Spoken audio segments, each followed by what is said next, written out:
All right. Welcome back to the Triple Doink podcast.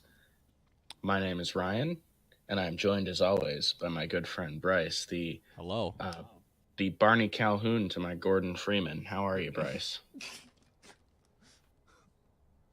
What is that reference? What is that from? Yeah, that's Half Life. That's I read that as Morgan Freeman in my mind, not Oh, not Gordon Freeman. not Yeah, Gordon Freeman. I so I will admit they could have done a better job naming that character. I don't know. It's a good name. Yeah, it's a memorable name nonetheless. It's just It's too unfortunate that Morgan similar. Freeman is Morgan Freeman. It's too similar to Morgan Freeman. They should have given him a different name. But anyway, um, by the way, while we're on the subject, can anybody out there on the internet tell me how the hell Isaac Kleiner and Eli Vance escaped from Black Mesa? Nobody seems to know. I've looked this up and nobody seems to have a definite answer. Man, it is a little unfortunate what happened to that series. I know a lot of information as to why there will never be another game on that series, but I have never played it myself. However, I Yeah, it's do a good one. I've watched a lot of speedruns of it. I really like the speedruns of where people are just like pixel perfect using like the engine to its limits. That's what I love Mm, watching. yeah. There's also a series of 100% walkthroughs that I really like where this one guy gets he like kills every single enemy and um anyway, Yeah. that he does a really good job and he's really entertaining.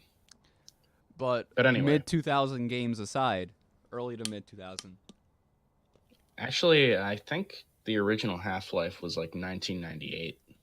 Is it 98? I thought it was 2001. I thought it would came out around time one. No, that would make sense cuz I think Counter-Strike 1.6 is made off the Half-Life engine. Let's see. Yeah, 98, November 19th. Wow. Yep, It's older than me. yep. All right. Well, enough about that. By the way, this is episode 4 of the Triple Doink It is podcast, 4. which in binary is 100. Bryce, we've made it to 100 Oh episodes. my god. Yo, now we can say that this is officially more successful than our previous efforts.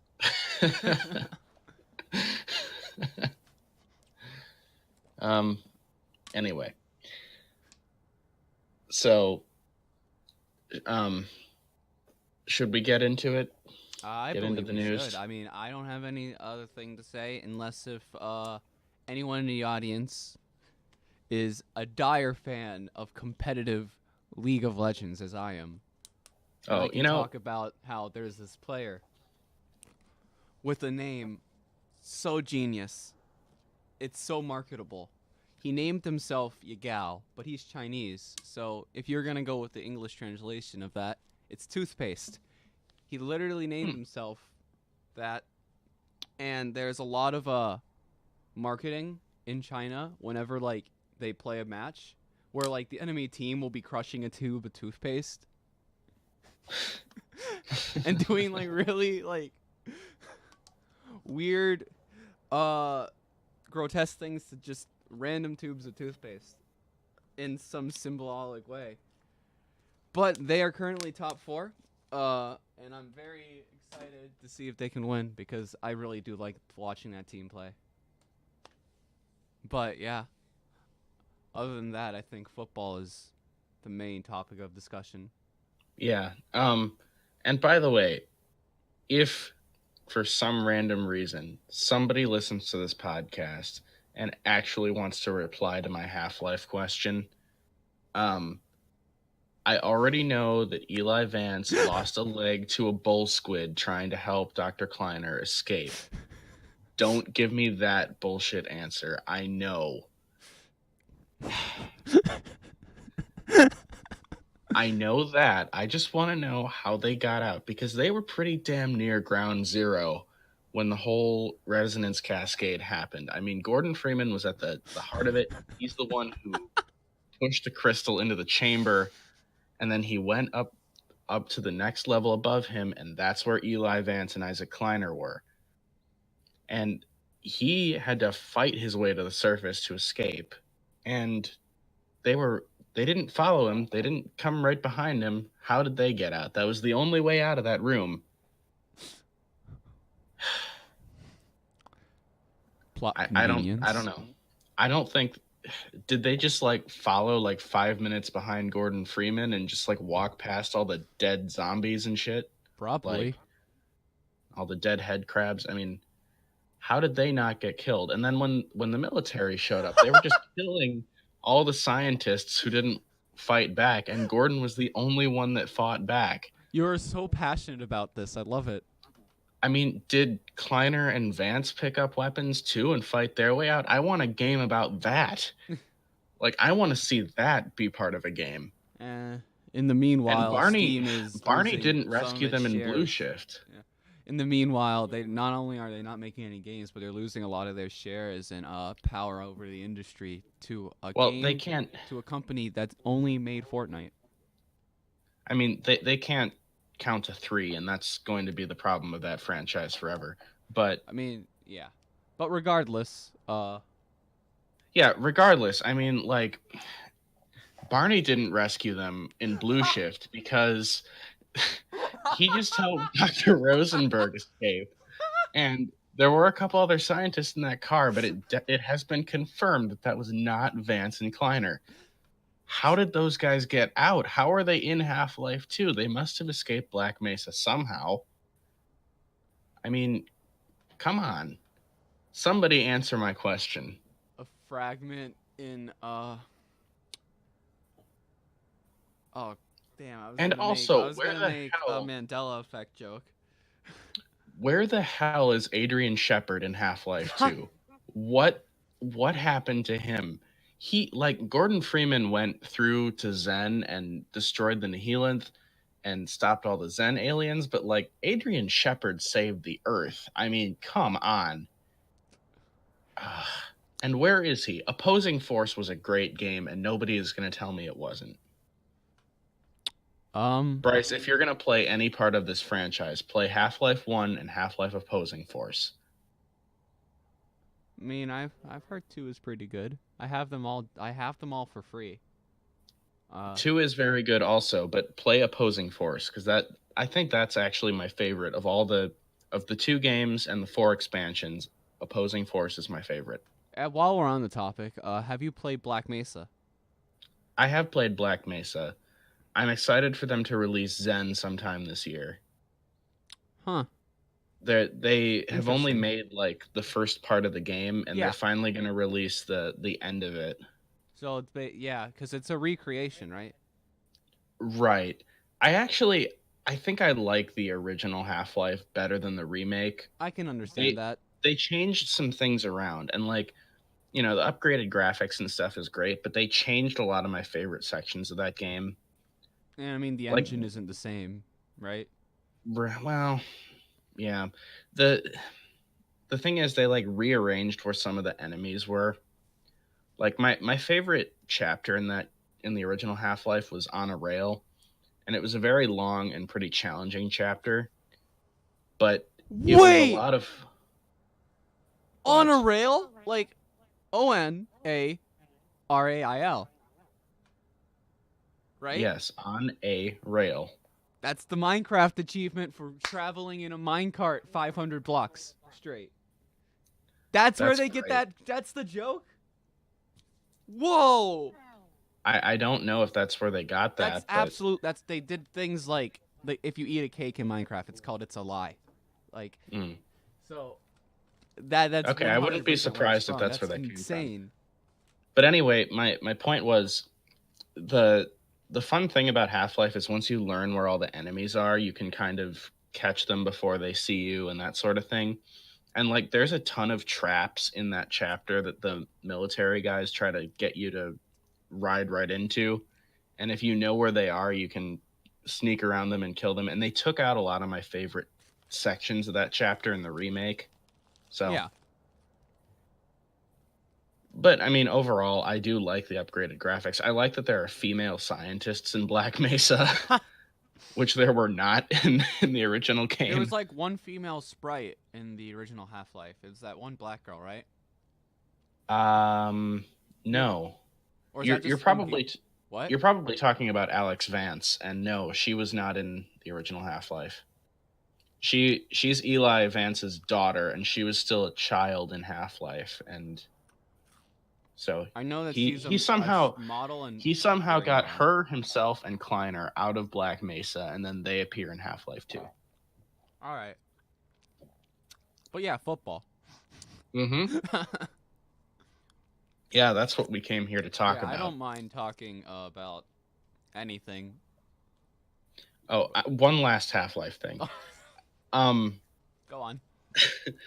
so you know how Amazon.com sends you like recommendations for stuff?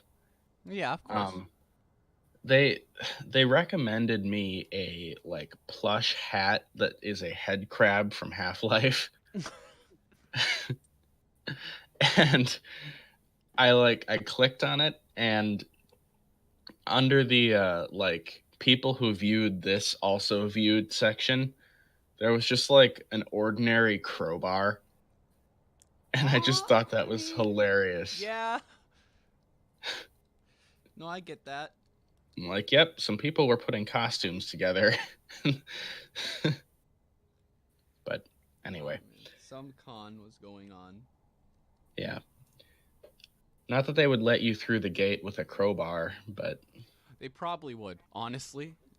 well, and if they didn't, I mean, it's a crowbar, so you could Yeah. you could probably get in. Okay. Um so now we'll talk about football. Um so the first news item, probably the biggest thing that's happened in the last week, is the article that came out on Bleacher Report about Aaron Rodgers and Mike McCarthy. Yeah. So, um, first of all, Bryce, did you read the article? Skimmed.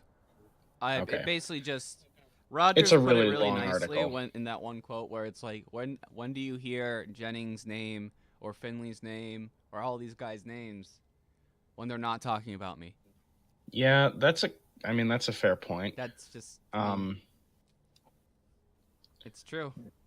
yeah, I do not care about any of them if they're not talking about Rogers, and I still don't when they talk about him because I don't really care about Rogers' personality. I just care if he can perform. well, I mean, there's something to be said for that. I mean, you know, he's obviously a great player, but he doesn't. I think what this article was getting at is that he doesn't really have the leadership qualities that a superstar quarterback needs. And he can get by without that if there's a good coaching staff and other veteran leaders around him, and it doesn't matter. And that's what was working when the Packers were winning. But it it hasn't been like that for many years. The culture has just gotten so stale in Green Bay. Stale is a good word for it because And that's ultimately on Mike McCarthy. He never adapted his system for one, and that's what he's gotten criticized for the the most. But Packers were. Oh, sorry. yeah, he also never adapted his culture at all. Yeah, So that's and that's really, I think, what undid him. That and the fact that he and Rogers both have huge egos, and they just couldn't coexist forever. the Packers were the best when you would hear those headlines about them being the youngest team. Mm. But they still had enough veteran leaders that it was, you know, Yeah, they weren't like only like 20, 22-year olds. They had which is like basically what they are now. It's Aaron Rodgers and like or not, well, I mean, now they've actually gone and gotten a few other veterans this offseason, and I mean, they brought in Jimmy Graham last offseason and a couple other players, but um they're bringing uh, in players in off season. yeah, which is something that they hadn't done. And really, it's hard to figure out who deserves the most blame for what's happened. I think that, you know, Ted Thompson doesn't get quite enough blame for everything that has gone wrong since He that was the Super Bowl. GM, right? He was until Gutekunst took over Gutekunst has before already this done way past better than season. Ted Thompson.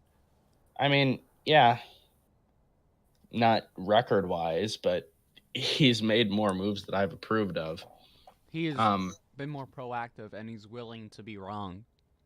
yeah, I And don't Ted know the Thompson was exact very count on this, but conservative. he's probably already signed more veteran free agents, or at least spent more money on free agents than Thompson did in his entire tenure. Wasn't he here for like 8 years? Because the only moves that Thompson made in his entire tenure as GM, he brought in Charles Woodson. That was the big That successful was one. amazing. Yeah, that's like That was a great move.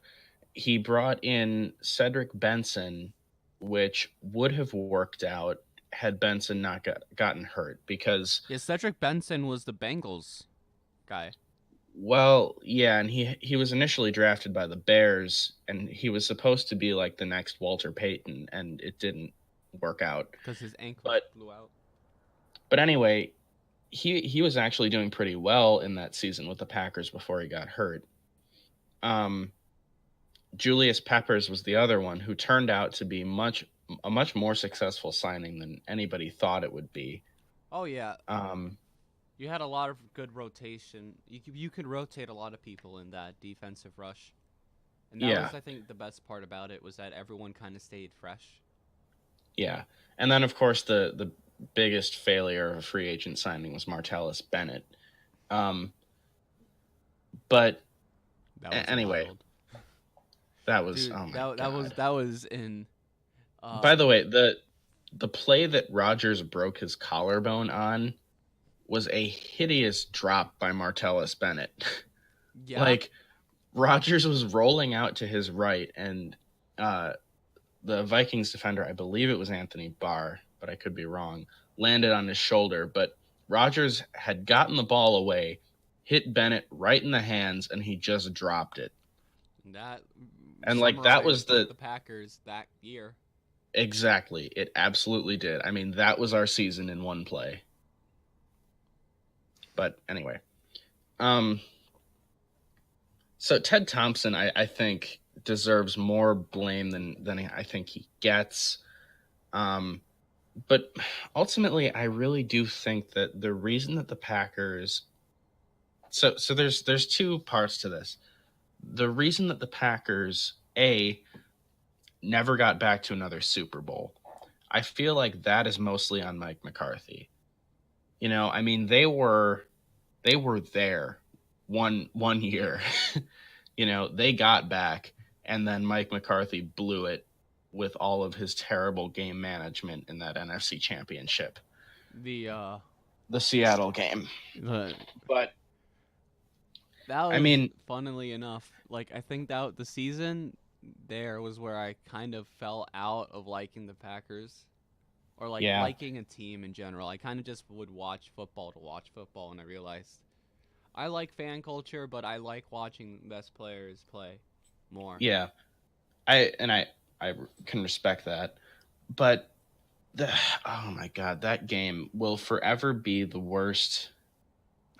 Yeah, that must It will sting forever be the way worst bad. Packers memory I have because it's not only the fact that we basically had that game won In the and Super then Bowl. completely collapsed. It's that we went into that game. Nobody was expecting us to beat Seattle. I mean, Seattle was a juggernaut at that point. They had just won the Super Bowl the previous year, and they had the best defense, the best running offense. It I was just like, would that have been that would have been Brady Rogers then, right? it would have, yes, So McCarthy robbed us of a Brady Rogers Super Bowl. he did. That is that is But that is despicable. Whoa. the other I thing to consider remember too that is that criticism been thrown out. Man, that's been a while. the Packers had actually played the Patriots earlier that season and had won. Um, So that was another thing to consider too, was that it was a rematch of that game, and who knows how that Super Bowl would have gone.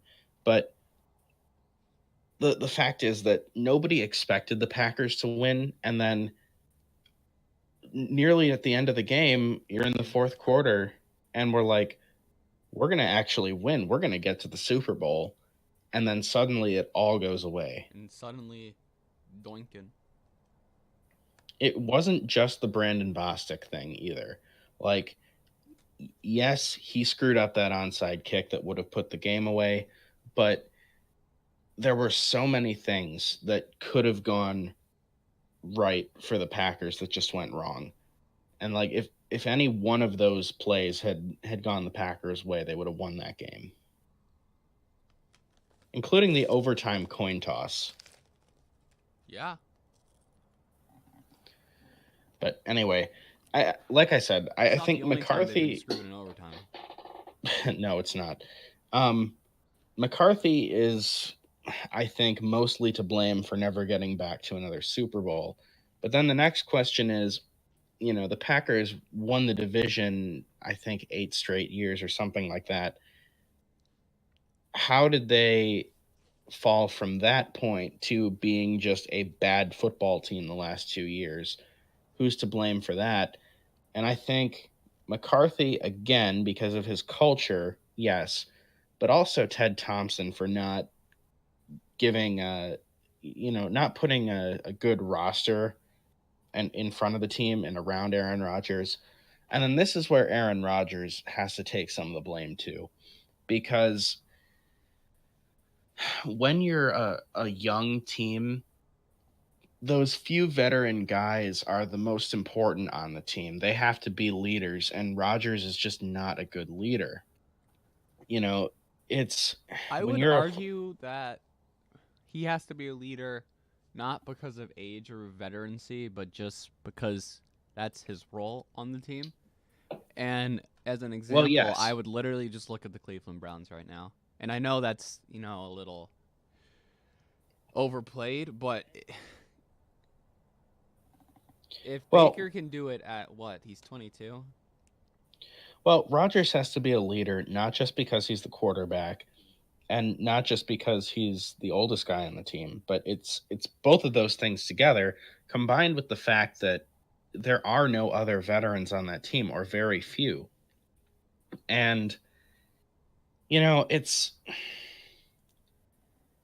the whole thing about him like changing so many of McCarthy's plays and chewing guys out for not running his routes, running the routes that McCarthy calls and freezing out rookies. Like you can't do that. It's like that's just being a bad quarterback, and we know Rodgers is not a bad quarterback, but he's never going to have that success if he keeps undermining the offensive goals. I mean, that also kind of permeates in his play because he is quite stubborn in how he plays, and that he's like, I don't care if he's not open, I'm getting him open, is Hmm. kind of the philosophy he goes by. He Well, doesn't and ever throw checkdowns. He hates doing that. He does not like taking safe throws. He yeah, likes doing things that give him a spotlight, essentially, but also, like, it's like if Ryan Fitzpatrick didn't throw interceptions. That's what part I of the like to compare it to. part of the problem is that Rogers thought, and he's probably right in this, that he's a better offensive play caller than Mike McCarthy, and Well, yeah. he probably is because Look at the I articles. believe what this article is saying about McCarthy having a low football IQ and all that stuff. I never thought he was a good coach or a good play caller in his whole time in Green Bay. But that aside, the problem is that Rodgers was sort of operating under this assumption that he just knows better than McCarthy. He should change the calls and do things his way. And, you know, a lot of the best Packers plays over the last, several years Are have been audibles. have been just Rodgers changing the play and improvising. I mean, that Jared Cook play in the Dallas game, that was all Aaron Rodgers. He got in the huddle and basically told his receivers where to go, and then improvised and made that throw. And it won a playoff game. It was a He great play, basically but did that thing that you do in like like a street game or just like yeah, in the with friends where you get backyard. your hand out and you just say do that and draw Mm-hmm. out the routes. Yep. So, yeah, I mean, Most important play of it's the it's that season. Just do it, wing it. it's unfortunately, I think that Aaron Rodgers has a huge ego, and he has Well, every yeah, right. He has every right to, because he's a great player. But the problem is that that's gone unchecked. ego shouldn't And influence or dictate the way you play, though. no, it shouldn't. And it became a problem towards the end of the Rodgers McCarthy era. But like I said early on, I think that McCarthy and Thompson are more to blame than Oh Rodgers. yeah, And no, without a doubt. I think we'll that see. this article is more being like, "Hey guys, remember, Rogers isn't scot free." Yeah. I mean, Rodgers didn't come off well in this article, but McCarthy definitely came off worse. Um Oh yeah. and I don't I don't know that. Well, let me put it this way. I believe McCarthy that the whole massage thing, the the accusation that he was skipping team meetings to have massages. I What? don't think he actually did that, or it might have happened once or twice, maybe at most. But the problem is that a lot of the players believed that was what was going on at the time, and that's an issue because it means that the players don't respect the coach. So Yeah, that does like actions do speak louder than words yeah, oftentimes. So, yeah, yeah, it's I don't know. it's a thing, I guess. I mean, It's just unfortunate how dysfunctional the whole thing became by the end. I think it was more fragile than most people gave it credit for. People thought that like Packers were just a shoe in it, and I think people get that feeling that if it ain't broke, don't fix it. But it probably was already broke before if you weren't making the Super Bowl. Yeah. And under better coaching, the Packers probably should have had two or three more Super Bowls, but I do think you people were know, too content with losing in Green Bay. yeah. They're like, I oh, well, we'll just try again next year. We were almost there. Once they well, got and that the one Super Bowl, it's like, all right, wait till the next guy. yeah, I don't know. It's just the thing I've realized is that I think this article is kind of the low point in my life of Packers fandom, to be totally honest. Like, this is being a Packers fan sucks right now. Like, this is the worst time to be a fan of this football team, I feel, that in my You lifetime. don't really know where everyone's heading. It's like Yeah, the it's first time where you're like unsure if you're gonna be good in the foreseeable exactly future. it's a lot of uncertainty, and Scary. it, it's scary. Yeah, I mean, it sucks. It's the first time you've really been unsure in a long time. The Mm-hmm. closest thing that's Yeah. come is when Rodgers would replace Brett Favre as the starter. Yes. Yeah, that's very accurate. That's the last time I think that it was really this uncertain. And yeah, I don't know. I don't want to spend a lot more time on this. Of course, I mean that's fair enough. It's like you said, though, it is the biggest news of the week. So it's worth spending time on. Yeah, I just as a podcast where we do tend to focus on the Packers, I don't think it's a problem to talk about the Packers when they're the biggest source. yeah, of- I don't think so either. But even if it's I mostly just drama. I want to see. The only thing that's going to make this go away is I have to see football on the field. I Yeah, want to see what this team does with the new coach, and if they start winning, all of this melts away. you can read all the articles you want. You can just look at all the stat lines and just all of what went wrong. But at the end of the day, film is above all else, in my opinion. The Yeah. do or do not of if this person is to blame or is good or bad comes from watching tape. Yep. That's all that matters. Nothing else matters, in my Right. opinion. Yeah, and it's if the Packers continue to struggle and Rodgers remains the problem, then I mean, then we can heap more blame on him. But until that happens, I don't think it's worth discussing any further. I agree. I think we can move on. Okay. Well, let's move on to the biggest news in actual football happenings from this past week, which is Demarcus Lawrence finally getting a contract extension from Dallas. Um, he had been That franchise happened? tagged. It did happen, yeah. Wow. I never even that got swept under the rug for me.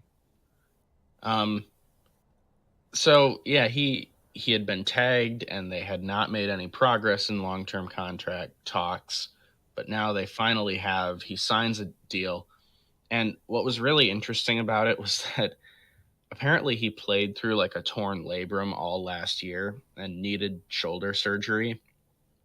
And the Cowboys, of course, wanted him to get this surgery like immediately when their season ended, which would have made the most sense. But Lawrence, knowing that he was uh, about to go into a contract negotiation, put it off. And he said, he basically said if he's not signed to a long term contract, he's going to wait until like the day before training camp starts to actually get this surgery. And that would put his season in jeopardy. And so the Cowboys finally decided, no, you need to sign this contract. And the condition of it was you get the surgery now. And This I guy just, just I just playing through found it. pain basic. Is he just walking every day with like a dislocated shoulder or something? I don't know, but like he's got to be in a lot of pain, like day to day, just doing stuff. And he's apparently willing to just go on with that for months in order to That's have some commendable. leverage That's over respectable. Dallas. I mean, anytime anybody can make the Cowboys look like fools, I'm happy. Hats Like, off to Demarcus Lawrence. absolutely. Nice job, sir. And congratulations on your money. Well Um, deserved. Hope your yeah. shoulder feels better. But ultimately He's a this good this player. signing is very good news for the Cowboys too. They needed to lock him down long term. He's one of the best pass rushers in the game. Their defense, their So front seven looks good on defense. it does. It'll be interesting to see what happens with that. But Yeah, they that they whole definitely have. linebacker thing. Did they re-sign Sean Lee? I don't know what the latest is on Sean Lee. I'd have to look that up. But I think I, another team might get him. they certainly have a lot of pieces on defense. So um, anyway, moving on from that though.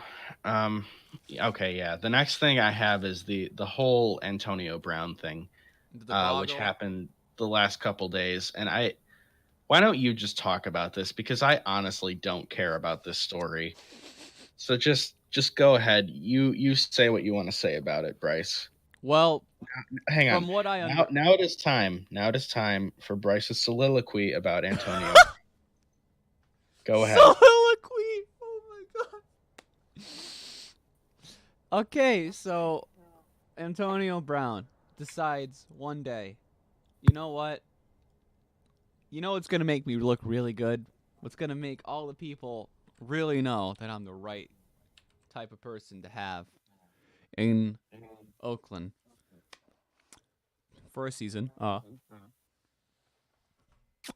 I'm gonna go on Instagram and leak direct messages from My ex-teammate Juju Smith-Schuster, when he was trying to be a good little boy and ask for help. Why do I do this? I don't know. What does it do? Makes me look like a prick. Am I a prick? Probably. This has been.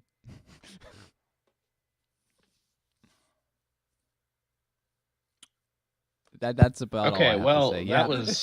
that was fun. I turned my mic off for that, so like it was all you. Um I mean, um it comes down to, man, Antonio Brown, you are petty. Wow. It's funny. I think it's funny. yeah. I just the whole thing, my only takeaway from it is that Antonio Brown has some serious issues. I mean, he's petty and he's kind of an ass. But I mean, he Yeah, can play basically. football, I so I mean, don't really care. I don't know. I think that the Steelers, they held on to him too long. They needed to try to ship him like last year before all this happened. And Yeah. I mean, the Oakland Raiders, congratulations guys, you got one. Um I don't think that you give a shit about culture in Oakland right now. no, they clearly don't. I They're mean, just like, you know what?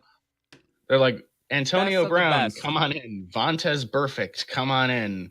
You know, they're just We're going to give you a quarterback that's more fragile than his coach. mhm. We're going to give you an owner that only got his job because his dad had it. Well, What do you say? anyway, I just like I said, I don't care about that whole story. And So before they I go just 14 and 2. I'm ready to move on if you have nothing else to say about it. I don't have anything to say. I think Okay. Juju is laughing his ass off though. Yeah. Yeah. That guy could become a top 5 receiver in the NFL really soon. I've always really liked Juju Smith-Schuster ever since he's come into the league. Yeah. Um but But he's a anyway, USC graduate, so I can't like him. moving on. Um the next thing on my list is the Jets uniforms, which are displayed on our thumbnail. So, as we know, the New York Jets have updated their uniforms for this coming season. Um, and apparently, the three styles are Gotham Green, Spotlight White, and Stealth Black. It's called Gotham Green. The one that I hate the most is Spotlight White. I mean, that's just stupid. Like, I understand having Gotham green and like it's a specific shade of green. Okay, fine. Yeah, But yeah. there's only one shade of white.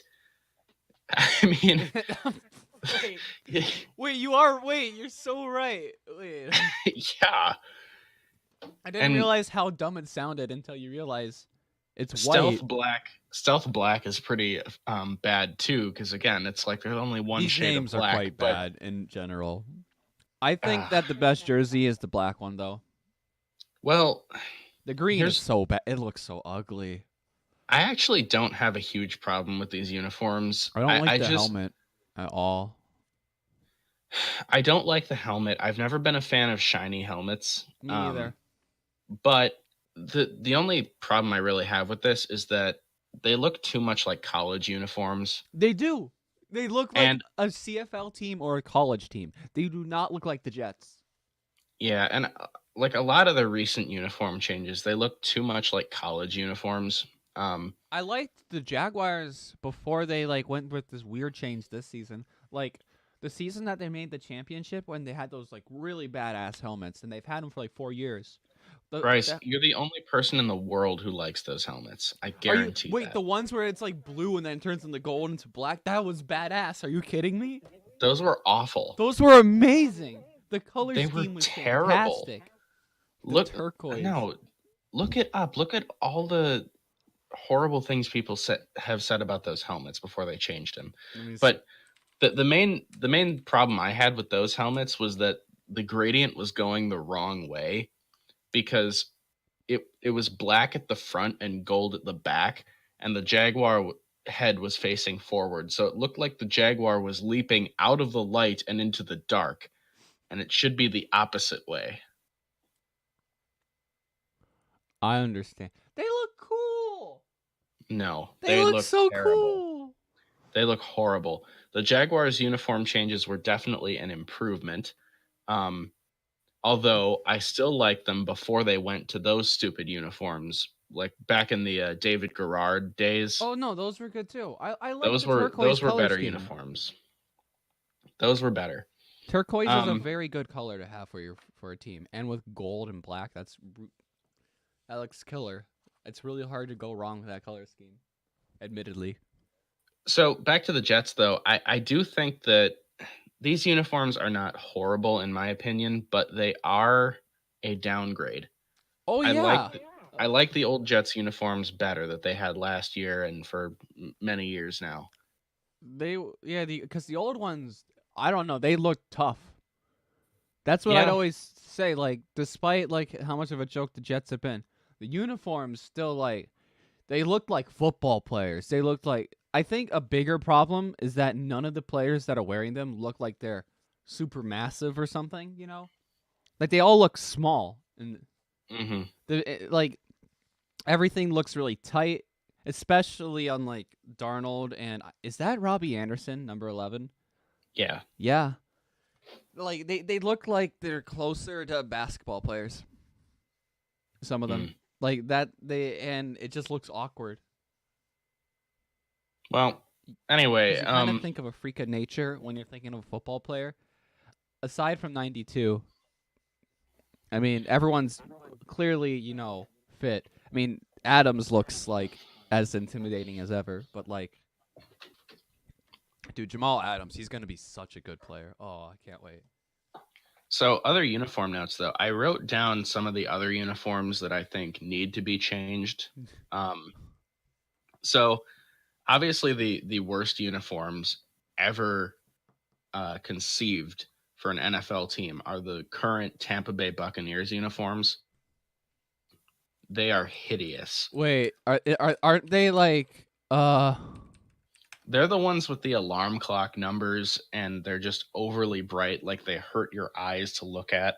let me see. Um, Jersey, Tampa Bay Buccaneers. I really want to get my head refreshed on this. Oh, just get no, your head around. these are really bad for you? Yeah, those are awful. Those are really bad. Mm, I think Don't they're okay. don't just look at the jersey though. You have to see the whole uniform. Hang Fair on. enough. Fair enough. I'm looking up uniform, don't worry. Yeah, these they look okay. I think the helmets look fine. I think the helmets save the uniform for me The helmets are fine, but like, cuz the silver with the logo yeah, but that all that that is red, awful. that's wild. By the Wow. way, are you putting this on the screen so that the viewers can I see am as not, but well? I can very well do that. That is a thing that I can Please. do. Save image as wild TB.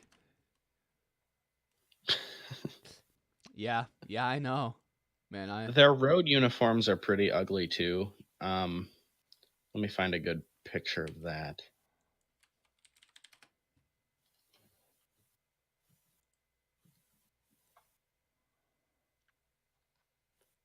go to W. I just Who do you think has the best uniform? hang on. We'll have that discussion in a second. I just I'm trying to find a good picture of this, and like, unfortunately, I Did can't I find any. did I actually save it in the right place or did I put it in downloads? No, I didn't put it in downloads. Okay, here's another picture of their uniforms that I hate. This is their road uniform, and it also just That's looks not too ugly. bad. They have a It good color scheme. I can't watch the Buccaneers because of their uniforms. Like seriously. Really? I cannot watch them. And the fact that they play in Florida outdoors and it's always super bright at their home stadium, Good. It should be. that that makes it worse. Mm. It's like it hurts my eyes. I can't watch them.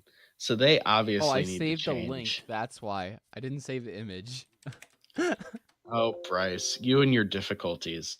Um, What? That I'm was ready to so. That stop. was worded so. What? I'm ready to stop talking about the Buccaneers uniforms and move on, but clearly you are still struggling with these images. You know what? I guess I'm having trouble. It's only going to the It's making it into this weird like .web JPEG or some shit. And I'm like, it wants me to open it in an HTML document. I'm like, what? No, just make it a PNG. Whatever. What is the best? Just what's the best? Which one's the best? Um, well, I mean, as a Packer fan, it's hard to go against the Packers. You can't count the Packers. I'm gonna I can't count the veto that. Packers. I'm Okay. gonna veto that just because it makes sense to. The Packers are a good one though. Hmm.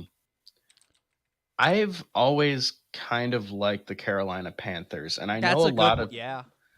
I know a lot of people don't like those uniforms, but I always have. I really like their road uniforms a lot. And I don't know why. Let me find a good picture of that to display. Yeah, it would be very helpful if I could put an image on the screen right now, actually.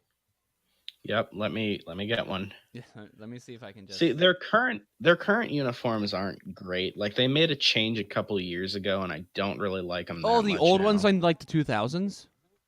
Like Hey, that's saved properly. Let's see if I can finally get the Tampa. actually these okay, this image here. Here, I got one. I got one. How's I got the how's this Tampa Bay jersey that on. I did finally? it. Finally. Um so how's this picture of the Panthers uniforms? I really like all of these that are pictured. Yeah. I Those are the don't ones like that they had for the longest time, and like the silver, the away ones, and then the black, and got those blue out of nowhere. That's nice. the ones that I don't like are the ones that are like where they do the black jerseys and black pants or the blue jerseys and blue pants. I don't like those as much. But I really like the ones that are pictured here. Those are just nice uniforms. Where is the image I saved? What is it called? There it is. I just kind of let it be stupid. By the way, There. I just love how much you're struggling with this. This is great. You made me spit up my Red Bull. It's in my hair. No. Honestly, I'm gonna say this is gonna. I don't know how this is gonna be perceived. Uh, some of my favorite jerseys I've had. Remember when the Seahawks made their jersey change? Their most recent one. The one with where they finally added the green. Okay, so the change to the jerseys they have now. The one where. All right. So in the 2000s, right? They basically were just some weird silver and like this blue, light blue tint team. Essentially, Right. they were I really actually gray, boring. Yeah, okay. Yep. I didn't really like them as much. And then they added this like really bright color of like this really it's a teal. It's like an Oregon teal. Almost. Yeah. I think that's really good. I like the Browns a lot as well. The Browns New Jerseys. Okay. The current Browns jerseys are not good, Bryce. Not compared to what they no, I said current, didn't I? Shit. No. Yes, you did. I mean there was that breed of jerseys, the old ones that when they were a bad team. Yes. Where they were so The good. ones before the most recent change, those Browns uniforms were very good. I agree. And the Browns I think have a change pending, Oh yeah. but they can't officially change for another year or two yet. Well, you can't But change every year. You can't change every game. there's a There's a cool down period. Yeah, you have to once you change your uniforms, you're stuck with it for a handful of years according to the rules. Which is stupid because front offices make really dumb decisions about uniform changes. Okay, so have you streamlined the process now so that if I put an image in there, you can get it on the screen quickly? Yeah. Okay, because you mentioned the Seattle Seahawks, and uh, let me just show you. These are the uniforms that they should go back to. Just give me 1 second to paste it in there. So I'm doing two images. The blue? These are the ones they should go back to. These were good. The blue. These 90s? Mm-hmm. Really? Yeah, those are the ones I liked. I like those I Seattle heard that uniforms. they were like one of the most hated for them. I mean, I understand why they changed, I guess, but They look I really dated. The logo looks terrible. yeah, maybe do something with that. But I like the color scheme Maybe they could better do than like an what they homage, have like the Packers do, or like some teams do. I just know the Packers do it a lot with the with the throwback throwbacks. uniforms. They could I do like actually don't like the Packers throwbacks that really much. with the black helmet. Yeah, I well think now it's it's cool. I now think it's it's just fine. now it's just a gold helmet. Like they just take the logos off of their regular helmet. What? Oh yeah, they Yeah, do. yeah. I That's don't like fine. those. It's I mean, just one game and it's a homage and it's more of what's representing more than what it is. yeah, I don't mind it much. It's just I don't particularly like those throwbacks. But other teams that I think need to change, the Rams really need to fix their issues that they have with color scheme. Yeah. Because ever I since the like those move to gold LA, helmets from well, St. ever since the Louis. move to LA, they just can't like figure out what their color scheme is. Like they still have those stupid uniforms. Let me get a picture where they have too many different color schemes trying to all happen at once. Yeah. So like for example, okay, this picture of Jared Goff. Let's go with this. So like in this picture that is uploading to Discord now, Yeah, where you they have the gold, but you also have the white. right, you have the white horns on the helmet, but then gold trim on the uniform. Like that's just dumb. Like I don't care how you look at it, that's dumb. Or um there are road uniforms are actually maybe even worse, which are this picture where again you still have the white horns and the gold trim, and it's just stupid. Yeah. I think But they should make the horn gold,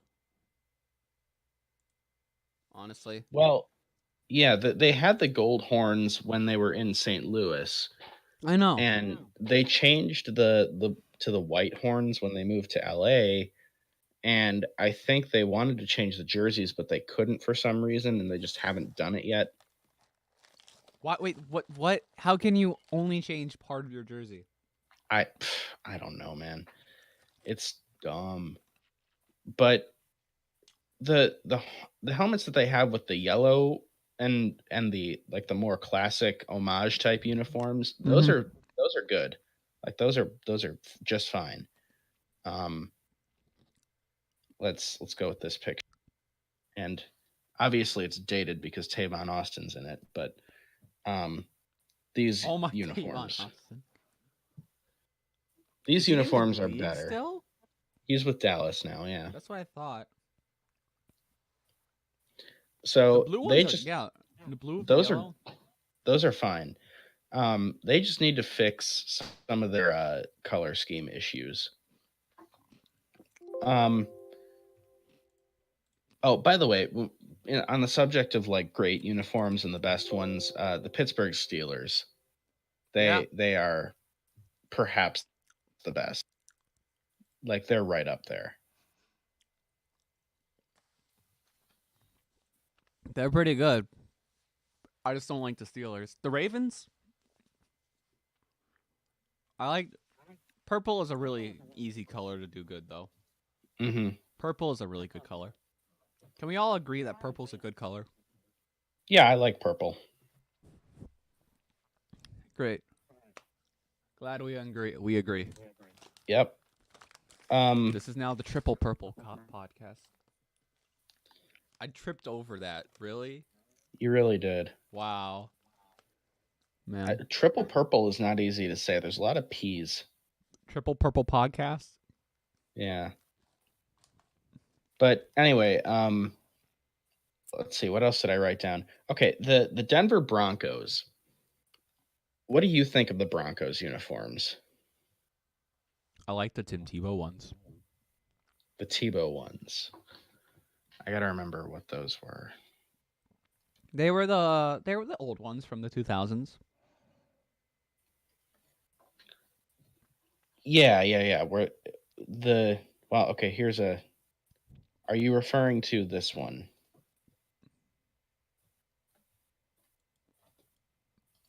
No. Are you referring to this one? Yeah. Yeah, I agree with you. That's probably my favorite iteration of the Broncos uniform, to be honest. Dude, look, it's the best quarterback of all time. No, it's not. But and I liked when, because did they keep that uniform and just like reverse them so that the orange was their primary and the blue was their secondary I uniform? think so. The logo also looks better on this iteration as well, but that might just be nostalgia talking. Yeah, I think their current uniforms are just like the reversal of that, where the blue one There's too used much to be orange, man.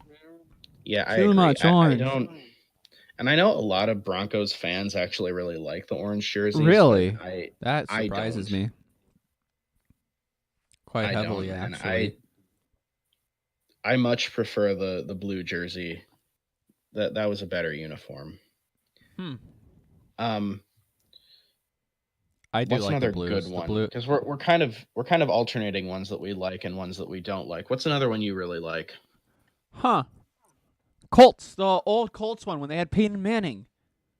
Oh yeah, definitely. Oh my god, those are That great. that was classic. Did they change that? I wonder. I don't think they did. I Colts. think they I still don't. I have. think they might have stayed. I just remember. I just wanted to make sure that. Yeah, I think Yeah, they're the same. Yeah, they've this stayed this basically is a the good same. color Yeah. scheme. I mean, the blue is different a little bit. Yeah, they've tweaked it a little, They've but tweaked it, if nothing else, but it doesn't look bad. It doesn't. You got the white stripes or the blue stripes, depending on the home or away, and it's Yep. just blue, white. You're gonna get fucked. That's what it just. It's simple, sweet, and it's gonna look at you and just be like, "Your asshole is mine." Yeah. That's what it says to me, By and the I'm like, way, I "Ooh, have I'm intimidated." one subtle thing that I like about the Packers uniforms is if you look at their home and away uniforms. Let me put a picture up quick. You can keep talking about whatever. Yeah. I do get a little too vulgar, I think, sometimes. A little bit. A little bit. Um, why are there no good pictures of the Packers uniforms? My God.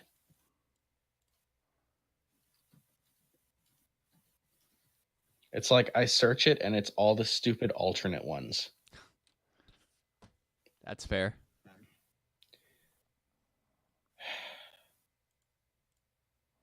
Anyway, okay, here. Just use this. Wow, it is all the fucking throwback. Just use this picture. I'm gonna use It's that not the picture. Yeah, I have the same one. it's not the best, but it's anyway. The point that I was going to make about it is that I like the fact that if you the only difference between the home and away jerseys and the entire uniform, actually the only difference is that the color of the number and the color of the jersey switch. Oh yeah. Like I really like that about it. That it's just like it's very basic.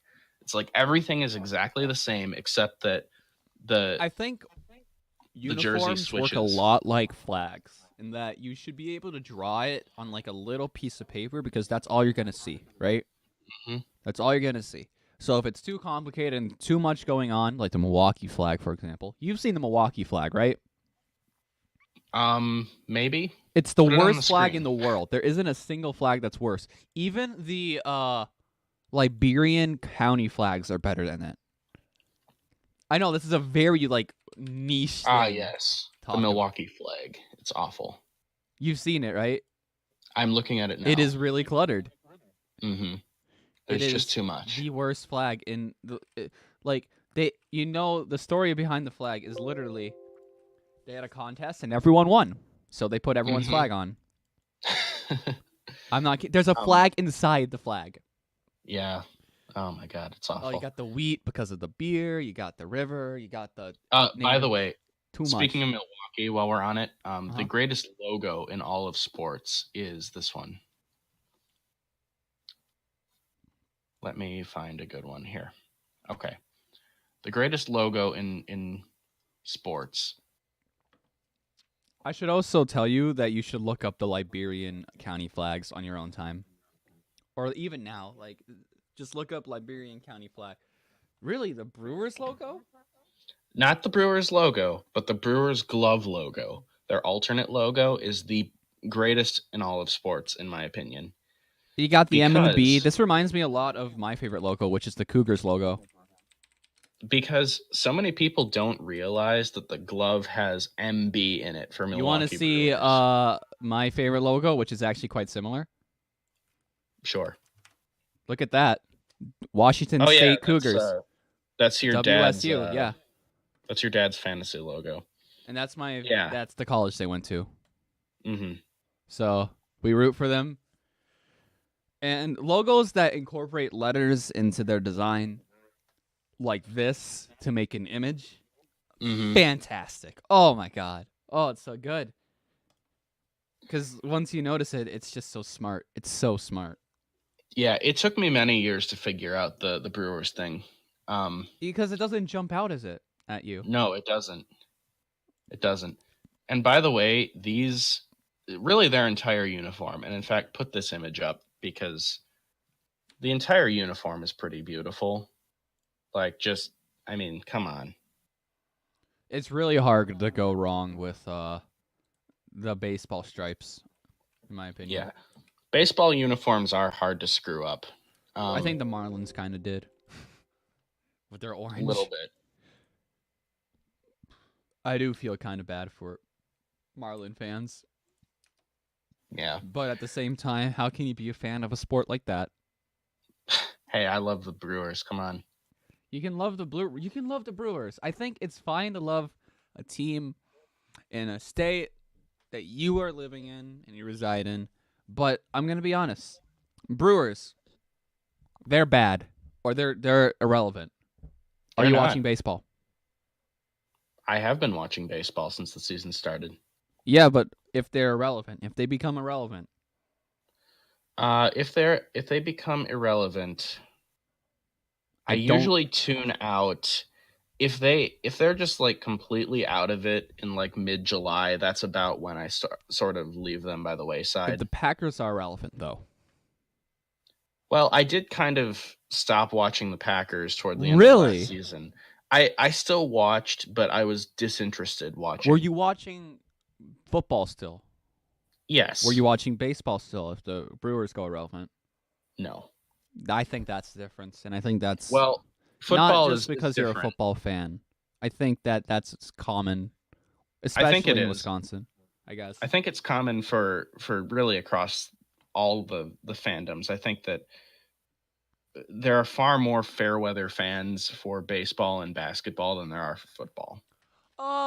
For baseball, yeah, basketball is kind of equal, and maybe, Well, maybe it's. I think I know around why. It's because the quantity of games. So yeah, that every is the game in problem. football has so much more weight to it. Hmm. Like you're going from like hundreds to 16, basically. Yeah. Well, and it's different in certain markets too. Yeah. Um, Like the Los Angeles market, for example, is way different than anywhere else. Well, I mean, yeah, the Lakers are Jesus Christ. But they have two baseball teams, Two basketball two teams. basketball teams, and now two football teams. They have Um, and unfortunately for the Chargers and Rams, those football teams are struggling. I don't know Um, if the Rams are anymore. did you see the Super Bowl? No, I mean, what do you mean? I mean, that was a Patriots home game. Yeah, Like that's how I that's think the how Patriots horribly have the a Rams fans were way outnumbered. more wealthy fan base, though. That's true. I think that But they have the wealthiest fan base. anyway, I don't want to debate this right now. Okay. But um a couple other quick uniform things. The Dolphins should definitely revert to the ones that had the dolphin with the helmet on it. Um, Yeah, so like they had a helmet with a dolphin on it, and the dolphin had a helmet on. and that was cute. They need to go back to that. I mean, I say cute just because I think animal with sports suit thing on, aw, but like hmm it was good. In that say, I'll always say something like that is cute. Remember, I'm somebody who looks at a tarantula and thinks it's cute. Uh, other notes: the Patriots. I'm just sick of the Patriots uniform. They're a little Like old. the thing is, they switched like right before they started having all that success. Um, Yep. So everyone and has that vile taste in their mouth, and I think that's good. I think that once Tom Brady retires, They'll change. they'll change it again. But I Um, think that this uniform has this like this aura of just this vileness to it, and if you have like yes. bad seasons without Brady, then it ruins what it meant to have that uniform on. It's The more of a Cincinnati. message at this Oh, point, even. sorry, you weren't done. No, I mean, Um, my bad. the next team I was going to bring up is the Cincinnati Bengals. The Uh, Bungles. their uniforms are pretty hideous as well. I don't know. I think the Um, helmets are always been good. I don't like the striped helmet. Really, Yeah, I don't know. I don't like that they're called the Bengals. Well, I mean, isn't the Bengal tiger? It's native to China and no, India, I think, Bangladesh. because Bangladesh is where it is. well, That's where it's India, the Bay of Bengal, I thought, but yeah. Because Bangladesh, formerly Pakistan, was formerly Bengal. hang on. So I think it is in India, Let's obviously, Google but I think Bengal it's known tiger from there. habitat. The Bengal tiger is found in parts of India, Bangladesh, Nepal, Bhutan, and Burma. Yeah, The habitat is varied: grasslands, subtropical and tropical rainforests, scrub forests, wet and dry deciduous forests, and mangroves. yeah. Um, Bangladesh is the would you like me to find out if there are any I don't Bengal know. tigers in Cincinnati. Unfortunately, there aren't any other NFL teams that I can think of that have like really badly like bad geography like that. The NBA is a lot worse that way. What do you mean? I Like mean there are no Arizona Cardinals, buddy. Let's be real here. are there actual Cardinals in Arizona? No, No? they're the St. Louis Cardinals, but they moved to Arizona. Right. Well, and the worst one in all of sports, I think, is the Los Angeles Lakers. Because they were the Minnesota Lakers, which made That sense because that, there's all those lakes. but now, Yeah. I man, had a theory. all those lakes in Los Angeles where they're going through one of the worst droughts. Right. I had a theory about basketball that if you just like rearranged a few teams, everything would be perfect. That way, because the Utah Jazz is another stupid one because they used Like, to be the New Orleans Jazz, and that actually made makes sense. a lot of sense. Now Utah, you know what I think of with Utah? I think Mormons. Right. That's what I think of. I think BYU, But see, here's the thing. the Utah Mormons. I want to see that as a basketball team. Here's the thing. The Lakers should switch with the Timberwolves, who are in Minnesota. So then you'd have the Minnesota Lakers again, and the Timberwolves make sense in LA because just shorten them to Wolves, and there's the connection with the La Brea tar pits where there's a lot of dire wolf fossils. that makes sense. Then you switch. Have you ever been to the tar pits? I have not. I have been there twice. Very cool. I would like to go. Yeah, I recommend it. It is pretty fascinating. There's a whole museum and everything. Yeah, I'd love to see it. But anyway, Very pretty back as to well. my There's a lot back of to my nature NBA thing. conservation. The Jazz need to go back to New Orleans, which obviously that makes sense. Then the Pelicans, who are in New Orleans, need to go to Toronto. And Toronto, the Raptors, need to go to Utah because Utah Raptor was an actual dinosaur. So the Utah Raptors Holy would make crap! sense. That would have been. That's such a cool name because Yeah. I know what the Utah Raptor is. Yeah. Yeah, And that you would be could great. that is really. Um, Aren't and there a lot of fossils in Utah as well? And like in that area? yeah, that whole region of the country is very rich in fossils. Yeah. There's actually a lot of fossils here, but they're very Precambrian. Mm-hmm. So it's Cambrian. You have a lot of Well, Cambrian fossils and a little bit of Precambrian like single cell shit because uh little known fact about North America, it used to be the biggest continent above water. It was called Laurasia, and Wisconsin has part of it on the shield of the continent, or like the main part of it, which is all in Canada. And the Hudson Bay is in the middle of it. The only reason why the Hudson Bay exists, glaciers. well, right. And part of the problem with fossils in this area is that the glaciers touched this area, And swept and them away, yeah. right. So once you get south of where the glaciers stop, though, that's where it's really fossil rich. Mm-hmm.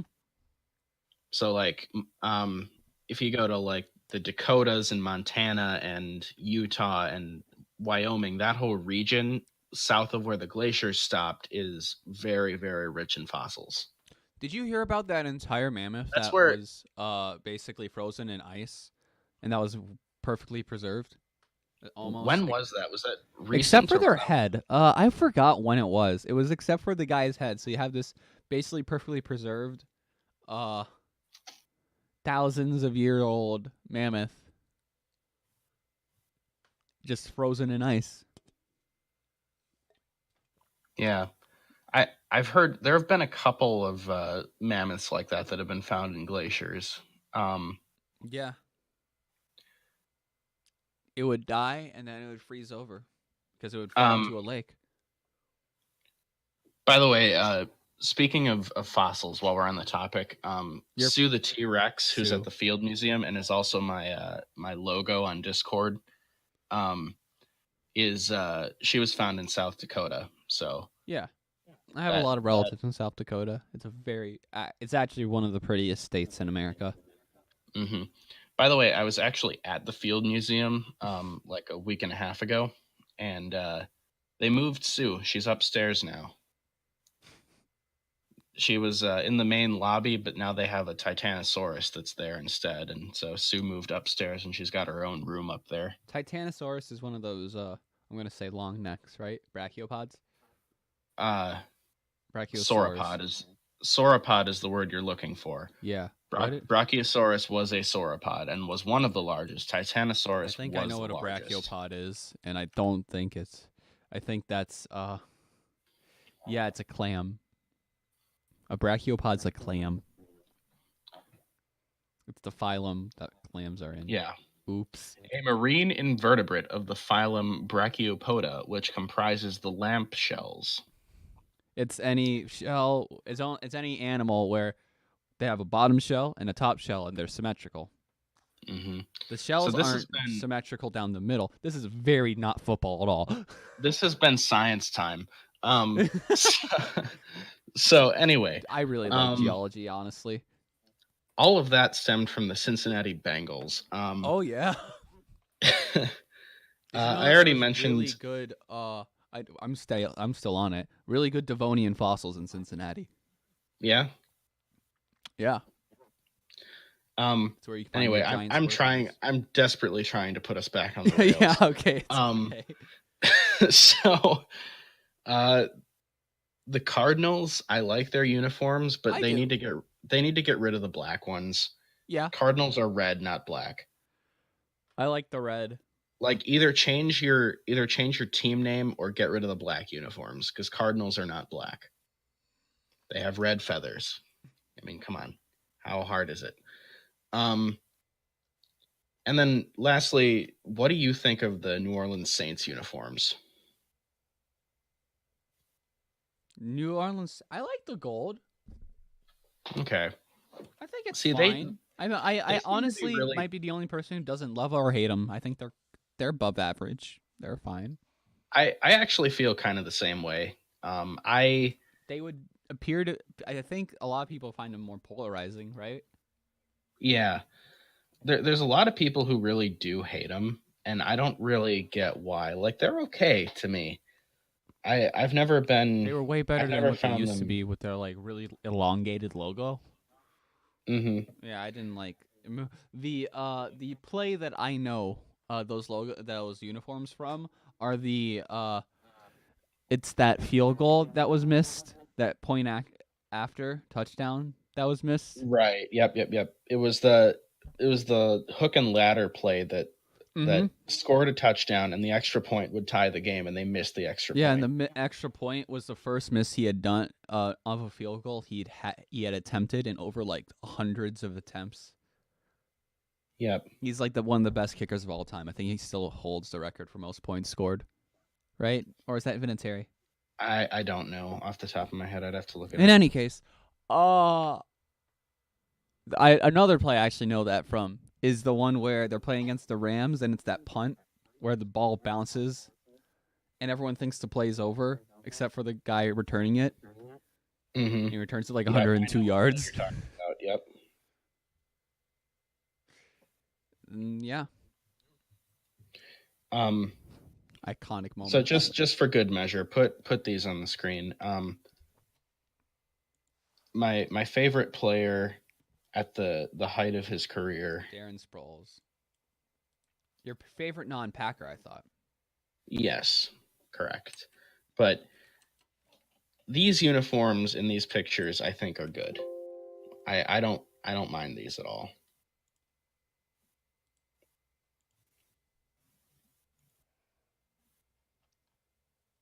What are others? What are others that you like or dislike? What are others that I like or dislike? Yeah, like strongly. I mean, there's a lot that I'm kind of neutral toward. Like The Bears are pretty good. the Bears are good. They've gotten a little too cute in recent years with the like their alternate uniforms. Like they Too always seem to cute. wear their alternates when they play the Packers, and they just look dumb to me. But Maybe it's just to annoy Packer fans. their primary uniforms, like that they wear most of the time, both home and away, are solid. They're very good. I think the Bears. Um, Uh, brr, brr, brr, brr. Any ones that jump out to you? Because like I don't like the Vikings' new helmets, for example. yeah, No one likes those. the Vikings uniforms are not horrible in They're general, not bad though. though. Yeah. The 49ers should never change theirs, by the way. The Oh yeah. 49ers The gold. need to, Oh, gold rush they're uniforms are so good. they're just so good. They're also like being named the 49ers is fantastic. Yes. I think that's such a clever name. Hmm. And Well, you can be just like the the Packers are kind of the Niners, and same it's like thing. ooh. The Packers are kind of the same thing. Yeah, packing they're both And the very like yeah. region specific. Well, and the Steelers. While we're at it, the Also, Steelers. Steelers, Packers, Niners. Got That's it for football. But in baseball, you've got the Milwaukee Brewers and the Seattle Mariners. Um, and I wait, think I that's thought it. they were Miami now. Oh, that's the Marlins. Wow, I'm That's the stupid. Marlins. Yep, the Mariners. That makes sense.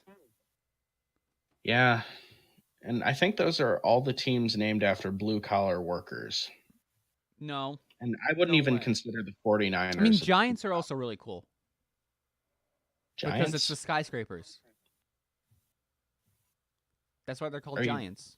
It's because of their buildings, Oh, well. which is again another For region that specific matter, thing. the New York Mets is short for Metropolitans.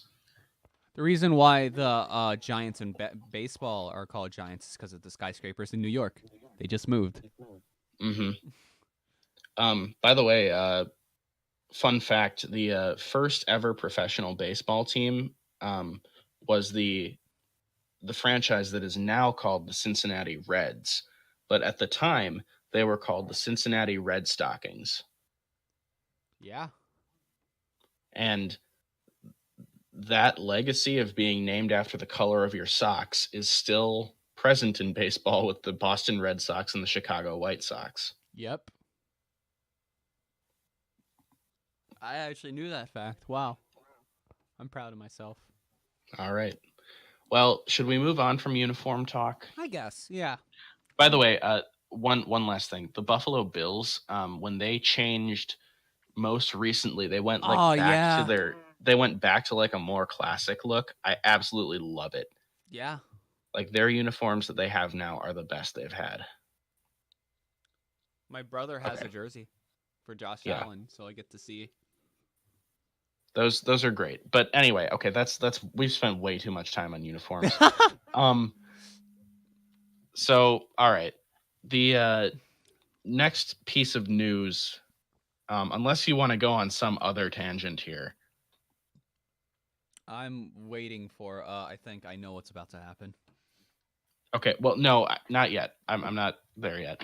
Uh, Oh. right after we wrapped up our last podcast, the news broke that the AAF, the Oh yeah, the AAF whatever that stands became for, effed. yep, that's folding. Uh, but we don't talk about that. We talk about NFL football. Yeah. Um, so anyway, There are a few players that are that's picked up, but they're gonna be like backups. And yeah, if that. what do you mean Johnny Um, Manziel didn't get on a roster? actually, funny you should mention Johnny Manziel because he was in the news recently because his name is no longer Johnny Manziel. It is just John. He is going by John Manziel now. Was that Any the? thoughts? What? Okay, buddy, kill your branding. Sure, whatever. Like, Well, to be fair, his branding has gone off the rails. Like he's he's washed out of the NFL. He's had all these off the field issues. yeah, but like, It's time for it him to was take a something. grown up Now he has name. nothing. It's time for him to have a grown up name. Anyway, Russell Wilson has set a deadline for next Monday, April 15th, as the deadline to have a long term extension in place. Ooh. He is in a contract year. So that could be interesting. If he said if he doesn't have one done by that day, he's just going to play through the season on his contract. They'll probably have to franchise tag him next year if that happens. So that's definitely a situation to monitor. Um, the worst case scenario, and I don't think this will come to pass, but the worst case scenario that could happen for Wilson and the Seahawks is that he gets franchise tagged next year and it ends up in like a Kirk Cousins with Washington situation, where they end up spending a ton of money on him for 2 years and then don't sign him and he hits the market. I don't think that'll happen with Wilson. Wilson I is think like the only like pass run quarterback that's been this successful. yeah, Russell Wilson is too good for them to let go. They'll pay him. It's really surprising They that a Wisconsin quarterback's good. well, he only played for Wisconsin for 1 year, so It he counts. It counts. yeah. It counts. You never take. And to be fair, Never let them take that was away from you guys. my favorite year of Wisconsin football. The year that Russell Wilson played for us. Was that the year that you guys won the Super Bowl? The Super Bowl. You said Wisconsin football. Yeah, I mean the Wisconsin Badgers. Oh, UW I thought Madison. just in general. No, Honestly, that was not the year the Packers won the Super Bowl. But this year, 2019, could be the year that you guys have the best year in sports. could be. If you're gonna, I mean, we could count the Brewers making it to the finals, the Bucks Well, if they win the NBA, and if the Packers rebound and like do fine and like get the championship, that's a really good three Yeah, to have. so far, 2019 is looking pretty good for us. The Because Brewers are off to a hot start. The Bucks are, 60 wins. yeah, they're number one seed in the NBA playoffs going in. So And they we'll still have a see. game to play, right? I think they do. Yeah, They have one more um, game. I have my two roommate it might loves be, them. and then the Packers. We'll see what they do. But anyway, moving on. We mentioned Washington and the Kirk Cousins situation just a minute ago. They have now been connected to Josh Rosen. We talked last time about where Rosen could end up if the Cardinals decide to move on from him. And we didn't mention Washington as a destination, but they make a lot of sense. They do. It's just that I would be so Washington's interesting actually. They don't have a bad lineup. I just don't think they have a winning lineup. Yeah. The thing I don't like about Rosen going to Washington is that I don't like Jay Gruden. I don't think that they have a good coaching staff in place, and a young quarterback needs that. So I am That's why I didn't talk about Washington mostly. It's just I don't want him to go to Washington. right. Like, I like Josh Rosen. I Who want him went to to do what? Who's well. the quarterback at Washington right now? Well, I think as of now it would be Case Keenum. Yeah, that makes sense. That's a good one. Well, no, he's not. But anyway, He's good for um, Washington. he's good to get them through this year where they know they're gonna suck. Um, Their just defense will be watch, good.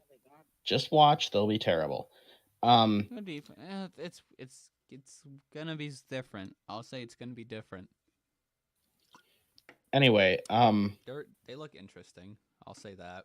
moving on, continuing to fly through the news here. Yeah. So CJ Anderson is signed with the Detroit Lions. Um, which, I mean, we saw what CJ Anderson did down the stretch, filling in for Todd Gurley. That's a fluke. Um, I'm sorry, it's a fluke. it, I, I tend to agree with you. I think that's more a product of Sean McVay and having a good offense. Yeah. Um, I doubt he's going to do anything major in Uh, Detroit. this has been talked They, about a lot, but the way you sign, the way running backs work is that sadly their shelf life is just too short. So what you yeah, do, what the Patriots have done, is genius. They get a rookie quarterback. I mean, running back. Yeah. And they just wait until their rookie contract ends and then don't re-sign him. hmm Sony Michel, it's a prime example of this. yeah. Signing a veteran running back like that is generally not going to be a high reward I mean, move, but look at Le'Veon Bell. He's the best running back in the league, and mm, no one. He was not able to he wasn't able to get paid. because you don't win Super Bowls with just a running back. Yeah. Um, so I doubt Anderson will do They anything, do the but hardest work and they don't get paid enough. But that's if you could pick a position not to be in the NFL, it's either a lineman or a running back. yeah, Because highest rate of injuries, lowest rate of pay. Although offensive linemen get paid. they do That's the get difference. paid because they're literally permanently brain damaging themselves. hmm Um, Ryan Grant, the wide receiver, has signed with the Raiders. I saw that, and I thought Yeah, that you, I mean, you hey, you sent that you sent a tweet at me yeah, um, about that, and I replied because you had said like our Raiders prediction keeps getting more unlikely, which we're going to talk about in a little while here. yeah. Um, and I said, yeah, but does Ryan Grant really transform this team into a winner? I mean, he's not a transformative player, but he is such No, a good compliment to have. I think on a team he's a because solid he's another he's a weapon. solid depth guy. He's gonna His give you more depth, and he's gonna give you another weapon that is his strengths aren't the same as any of the other people in his core. I think sure. he's a more versatile flex type player. Um, okay, moving on. All right, Bryce. are you ready with the cue? Because let's quickly hop on to the safety carousel. All right. All right, are we I going? am playing. All right. We are going around and around. Morgan Burnett has signed with the Browns. All right, cool. And that's it for Cool. the safety Yeah, carousel. all right. All right. All right. Um, Nice. um, other news: Josh Sitton, the former Packers, Bears, and Dolphins offensive lineman, has retired. And I Oh, good really for only him. mention this. I really only mention it. He spent almost all of last year on IR. And Yeah. I the only reason I bring it up is that he was part of the Packers offensive line when they were still one of the best in the league. Um, so I think you mentioned this last time too. no, that was TJ Lang.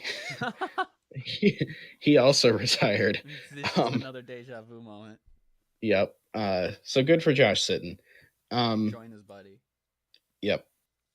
So Lions general manager Bob Quinn was talking recently to somebody. I forget who it was, but the Lions hold the number 8 pick in this year's draft, and apparently they are looking to trade down. So, Dude, Matthew, I feel so bad for Stafford. Holy crap. like This guy has been under the shadow of Rodgers for his whole career, and his org is not helping him at all. He's getting they just paid, refuse to get but like a like, talented player. Christ, he is such a good quarterback. People don't. is. He never is in anyone's mouth because everyone's like, yeah, he's a great quarterback. He should always be a starter. He's not winning a Super Bowl. He might not even make playoffs, and people wouldn't bat an eye. That is so disappointing. Oh, Yep. I feel so bad for him. He finally, for the first time, has a running back. Why are you trading down? Yeah. What? They Give him a weapon. DK Metcalf is in the draft. Yeah. What are you doing? Counterpoint though, he had Calvin Johnson for a lot of years, And he went to the playoffs consistently with him. No, he didn't. They made the playoffs twice. In a 5-year span, right? No, well, maybe within 5 years of each other, but in Stafford and Johnson's whole career together, they only made the playoffs twice. 2 games, lost both. I agree with that, but he only had Johnson. Yeah. Do you remember another player from that lineup? Yes. Who? I was just gonna leave it at yes. It depends on which era you're talking about. And I assume you're just talking about the offensive side, right? But essentially. Well, even defense. They didn't really build around their defense well. No. Well, they had, for a little while there, they had a really good defense with DeAndre Levy and a couple other guys. They had a great front seven when Jim Schwartz was their defensive coordinator. But actually, he was their head coach, I think, but he ran the defense. But anyway, moving on from the Lions, they're perennially a mess, and I love it. Yeah, Packer fans, another one of those. This was an interesting. So this next thing was an interesting development. Apparently, Duke Johnson, the running back from the Browns, is asking to be traded. Yeah, and I'm a little surprised, to be honest. He knows he's not getting any playing time. Well, here's the thing. Baker doesn't like what Duke offers him. He's a pass catching back and an offense that looks like it's now going to be dynamic. And I feel like with all the attention that defenses are going to have to pay to Odell Beckham and the other weapons on this offense, Njoku and Landry, Duke Johnson is going to get a lot of work coming out of the backfield. I don't think so. I do not think so. And I agree that once Kareem Hunt comes back, it's probably going to be gone. Kareem Hunt and Nick Chubb, and Duke Johnson is going to be phased out. But that's 8 weeks away. He wants to play a full season. He doesn't want to play half a season. But just who knows what can happen in half a season. I feel like he should stick around for this season and see what happens. But Duke has his priorities, I guess. Freddie Kitchens or Baker really kind of love throwing to him. I don't know. He's a good check down guy, and he would get a few reps, but like, I think he wants to play more than he wants to win.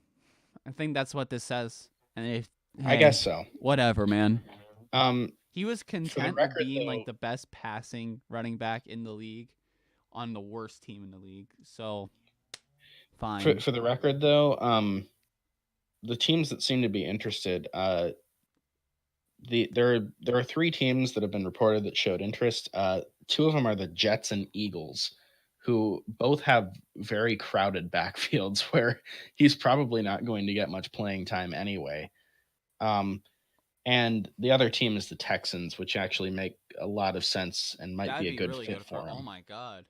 Because you would They have they need Lamar Miller, Deshaun Watson, and Duke Johnson. Then right?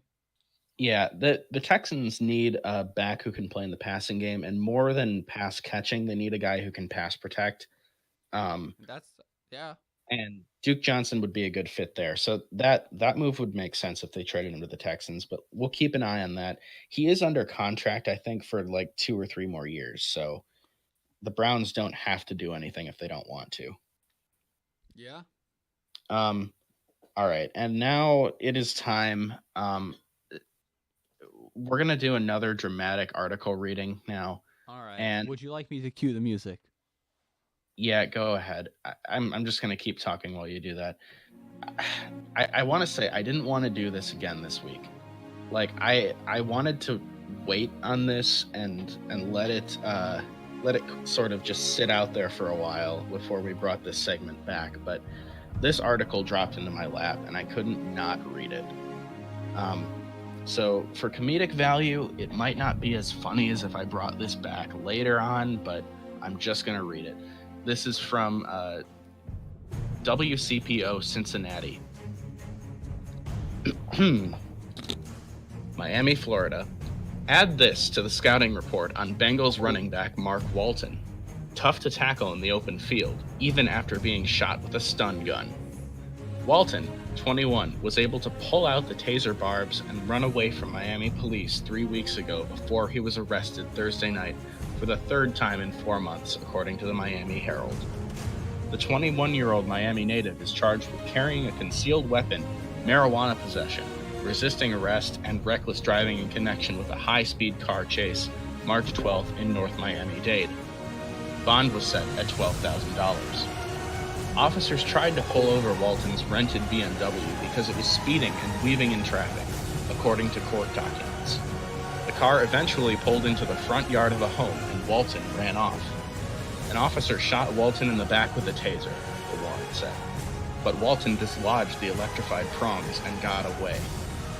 Police said they found 14 grams of marijuana, a 9mm carbine rifle, and several fully loaded clips in the car Walton had rented.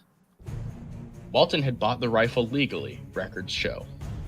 Walton was already awaiting trial in 2 other criminal cases in his hometown. On February 16th, Walton snatched a phone from a woman and got into a scuffle with her during an argument in a parking garage, according to NFL.com. Walton's vehicle was blocking the entrance to the garage, and the woman began recording the incident on her phone, according to police. Walton allegedly grabbed the phone from her, and a fight ensued as the woman tried to get her phone back. The woman and Walton received minor scratches. Walton was charged with misdemeanor battery. In January, Walton was arrested for misdemeanor marijuana possession. Depending on what happens in Florida courts, Walton may face punishment from the NFL for the incidents. WCPO has reached out to the Bengals for comment. The Bengals drafted Walton in the 4th round last year out of the University of Miami. He saw limited duty as a rookie, rushing 14 times for 34 yards, catching 5 passes for 41 yards, and making 5 tackles on special teams. The day after this article was released, the Bengals released Mark Walton.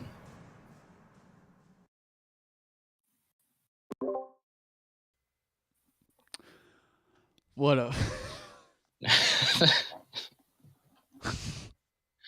I tried to mute myself in both the audio and Discord while that was going on. Oh man. So So any this thoughts? man. Let me get this straight. He pulled tasers out of his body. Yes. He was shot with a taser, and he pulled the barbs out of his back and then continued running. So yeah, And you're not gonna sign him. What if he gets tasered on the field? I mean, he's clearly pretty elusive. I mean, that's what you look for in a running back, right? You need to look for, yeah, come on. Dude, where's his $50 million contract? So anyway, like I said, I feel like if this had come out like a couple weeks from now, it would have been better for comedic effect. But I couldn't not read this. Yeah. So anyway, I don't plan on making this segment a regular thing, but when these stories pop up, I have to share them with the people. You must. The people demand it. The people. The person. Anyway, Any all other right. news? So yeah, I have one last item, which I didn't mention last week, but it was announced last week, and that is that Joey Bosa, the Chargers pass rusher, is apparently going to have a cameo appearance in Game of Thrones, and that is not all that interesting, but I bring it. Gives us excuse. excuse.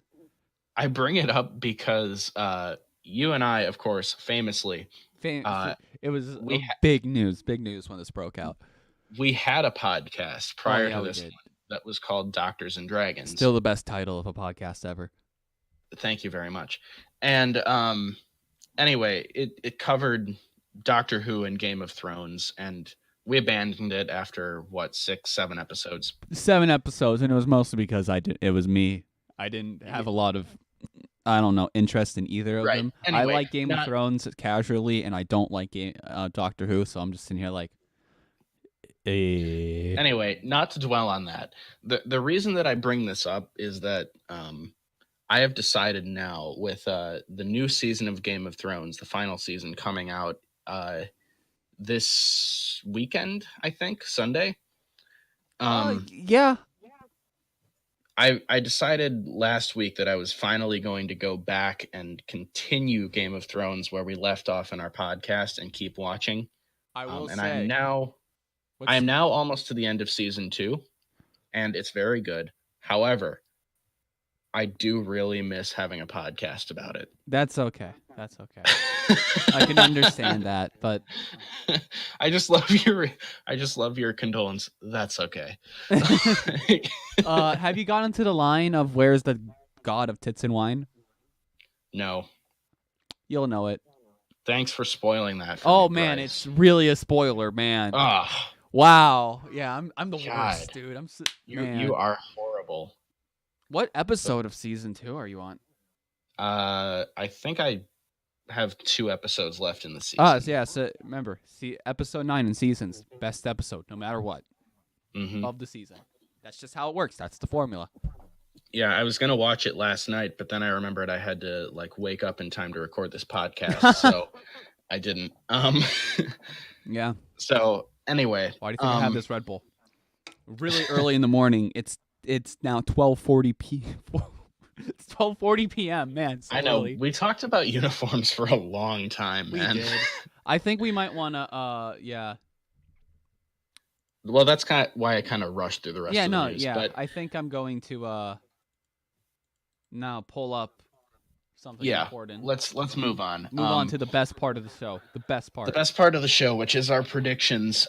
So we are talking about the final AFC division, the AFC. I'm putting the Broncos on already. And the Broncos are first because, as always, we go in alphabetical order. So, the Denver Broncos, we have them sweeping the Raiders. And getting swept by the Chiefs and Chargers. And I just realized that we have charges written for one of the Chargers. So, They lost whoops. those. I They're mean, going to jail. if that was our only typo though, that's pretty impressive. Yeah. Um, Watch, there were other ones. We just haven't seen them yet. watch like every single sheet from for the rest of the document have like one or two typos. Yeah. I would. Okay, so then we have them. We gave They Mile win High. every single home game and lose every single away game outside the They division. do. That's They how it works. do. They win at home against the Jaguars, Titans, Browns, Bears, and Lions, and they lose on the road against the Texans, Colts, Bills, Vikings, and Packers. I just think it's too hard to play in Mile High for a lot of teams. It is. I mean, It's such a momentous task. four But the years Browns ago. could win, I think, of all these teams. If you're going to look at a team that can go up there and win, the Browns, the Bears, they're going to have to win if they want to play tough.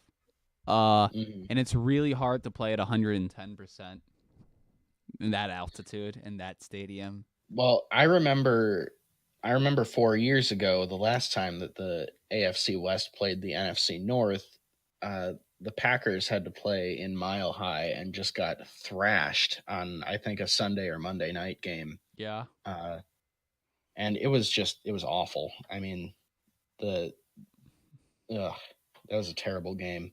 I think I went to bed at halftime. Um, but anyway, um, that's the Broncos. They finished 7-9, by the way. I think Um, that's perfectly fine. They could do a little worse. I don't know if they can do a lot better. mhm. All right. Yeah, that's fair. Do you want to any more comments on that or Chargers time?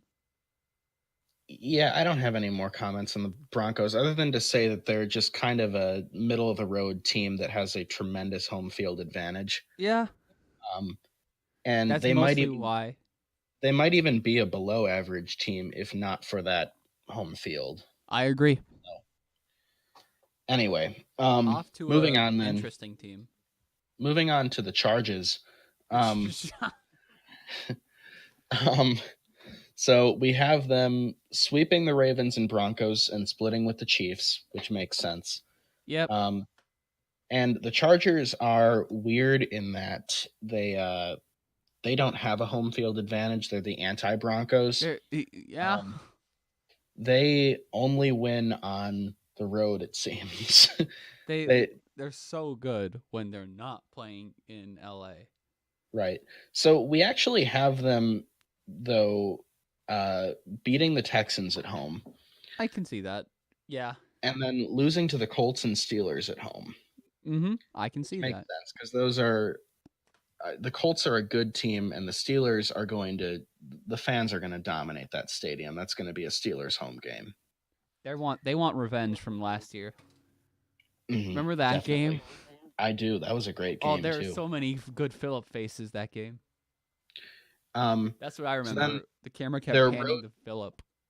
their road schedule in conference, winning uh we have them winning at the Titans, but losing or excuse me, we have them winning at the Titans and Dolphins and losing at the Jaguars. Yes. That makes a So lot that of makes sense too. The Jaguars we think are going to be good. The Titans and Dolphins we think are not. That makes perfect sense to me. Yep. And then They played North. facing the NFC North, we have them losing to the Packers at home. So the Packers, and again, like the Steelers, that just makes sense. The Packers fans travel very well. And we have them beating the Vikings because I think we're just very low on the Vikings. They're such a mess. Yeah. They've been silent this offseason as well. And we have the Chargers losing in Chicago, which is just a tough place to play. And Bears It's tough to play there when the Bears are good. And then Chris we have them Blewett winning. is gonna win Chris that Blewett. game. For well, I mean, teams with kicker issues, by the way, the Chargers and Bears, historically a lot of kicker issues. And then we have them beating the Lions in Detroit, which was a no-brainer. So the Chargers finished 10-6. It looks like Well, we had them splitting with the Chiefs, which they could. That's the one. Like we've said before, when we have a team splitting division games like that, we always give the win to the home team. But that's one where it could go either way. I think. Um, any of the possible outcomes of that uh, division series would not surprise me. If the Chiefs sweep it, the Chargers sweep it, the road teams win both, the home teams win both, none of those outcomes would surprise me at all. So, All right. um, Yeah. It's just this division's a little from our predictions. Everything was set in stone in these divisions, basically. yeah, Like if we go to the Chiefs now, because I don't think we need to talk about the Chargers anymore. 10 and no, 6 probably team. not. Yeah. 10-6 team. I mean, And they're then the solid Chiefs were again. just way better, we thought. Unless if Tyreek Hill is suspended. That's the only Mm, like caveat, I think. But even then, like you got Pat. yeah. So anyway, now we move on to the Chiefs. And the like you said, the Tyreek Hill thing still looms. But we have them going undefeated at home, 8-0. In the division, they are going to sweep the Raiders and Broncos and split with the Chargers. And then they're going to win home games against the Texans, Colts, Ravens, Packers, and Vikings. They will win their conference road games against the Jaguars, Titans, and Patriots.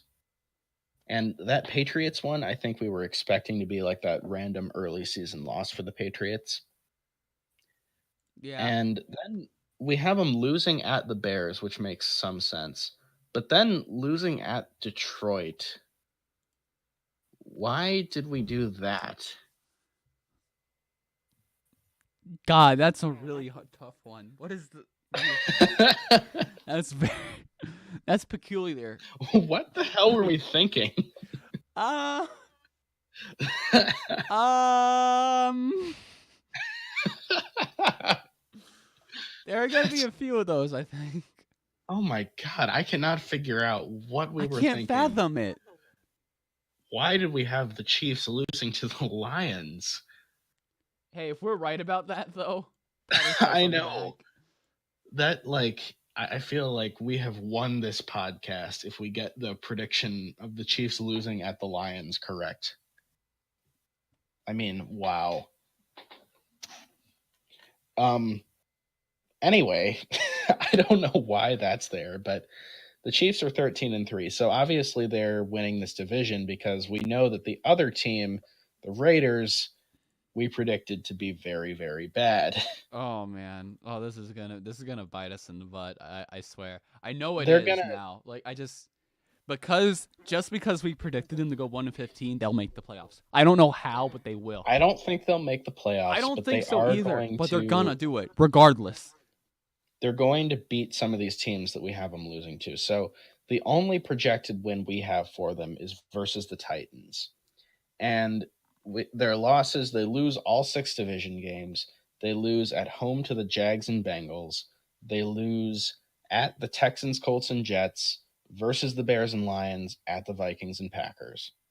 So the question is, now that they have Antonio Brown and some other veterans, which of these games do you reverse? If we're gonna reverse some Broncos, they can win. I think so. Lions, they can win. Yep. Bengals, yes. Yep. Cool. Vikings at Vikings. They could actually do that. They could go into Minnesota and just be like, "Hey, what's up?" That could happen. However, So I think that also is one of those. I don't want to do this, but prime time. If it's a prime time game, then the Raiders will always win. The Raiders will always win that game. oh, because it's Kirk Cousins in prime time. Yeah. Yeah. So you're reversing like 3-4 games. It looks like so they could end up Team. they could end up being 4-12, 5-11 instead of 1-15, which is still far from a playoff team. But it's Yeah, we don't. I still don't think they're gonna be good at all. I think they're going to be Yeah. hideous, and they're going to collapse and implode, and there's going to be a lot of drama from that, and everyone's going to laugh at them. It'll be really funny. Yeah. But like I mentioned last time, I think that our predictions, the way we do this, we tend to overinflate the good and the bad teams. Like random Well, we things just happen in the assume like NFL. random things happen, but I don't like no shit. Like Random things happen and we can't accurately predict those things. So we just go, "Oh yeah, the Texans are a better team than the Raiders. Obviously they'll win." But who knows? You know, the Raiders could somehow sneak a win away from any of these teams and it wouldn't be like, I mean, it might be a surprise, but it's not impossible. So, our predictions do tend to skew the really good teams to really good records and the really bad teams to really bad records, but yeah, um, more likely they'll all meet a little bit closer to the middle. So anyway, that's our prediction for the AFC West and all of the AFC now.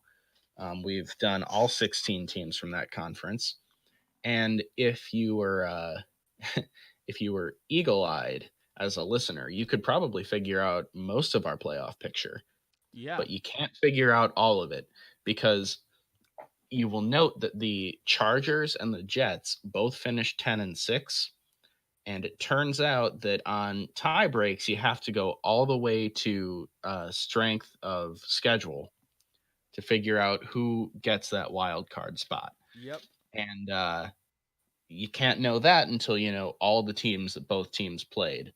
So you're going to have to wait until we finish with the NFC in order to figure out that prediction. How This do you is a like that for a cliffhanger? damn on the That was edge of good. my seat. I don't even remember. And I know, I remember. I was alive. I'm not gonna lie about it.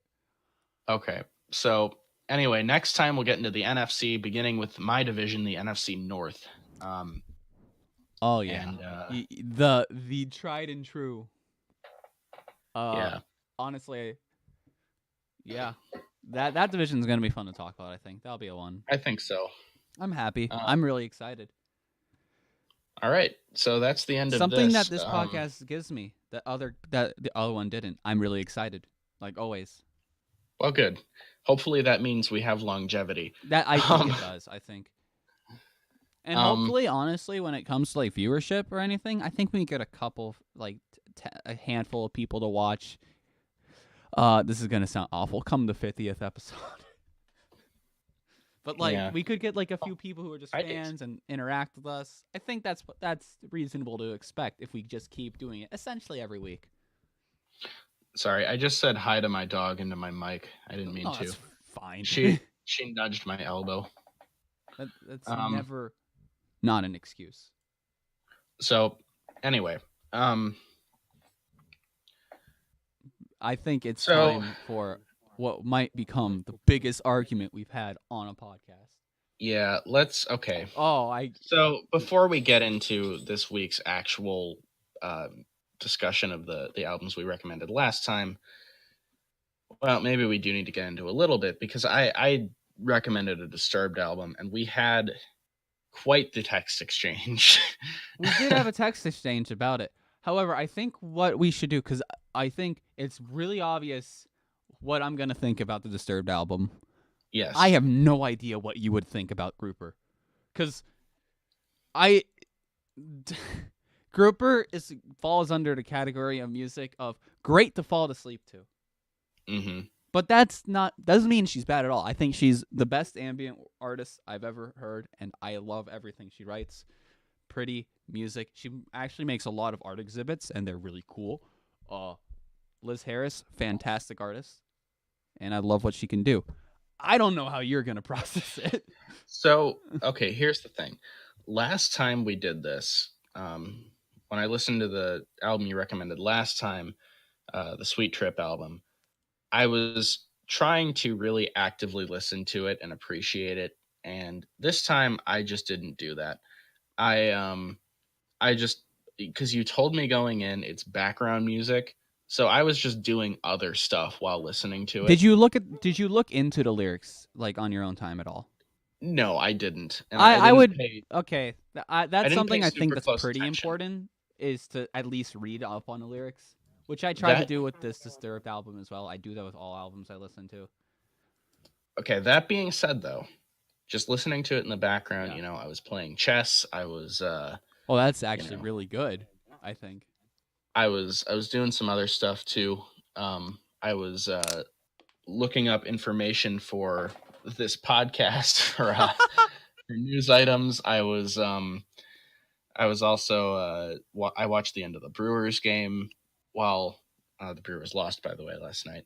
But anyway, all that said, it was good music to listen to while doing other things. I I think will that's say fair. that. And It would be hard. it If was you're it was not, not like yeah, it was not like last time where with the Sweet Trip album it was just kind of a slog to get through it for me. This one was more like, yeah, it's just playing and I can just be focused on other stuff. It's not like distracting. absolutely not. It's one of the best albums to really, if you have trouble sleeping, this is a good album to like. Mm, I think like it really is soothing. I think I said I think like 5 times there. that's okay. So anyway, that's kind of what I think about this What album. would you rate it? I don't know. You don't know? Again, it's like this isn't really my thing, but it wasn't bad. That's okay.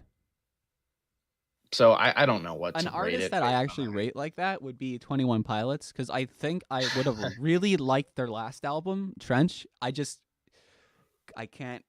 The production is really good on that album, and they have a lot of lyrical content. They have a lot going on that's really good. I just hate his voice too much.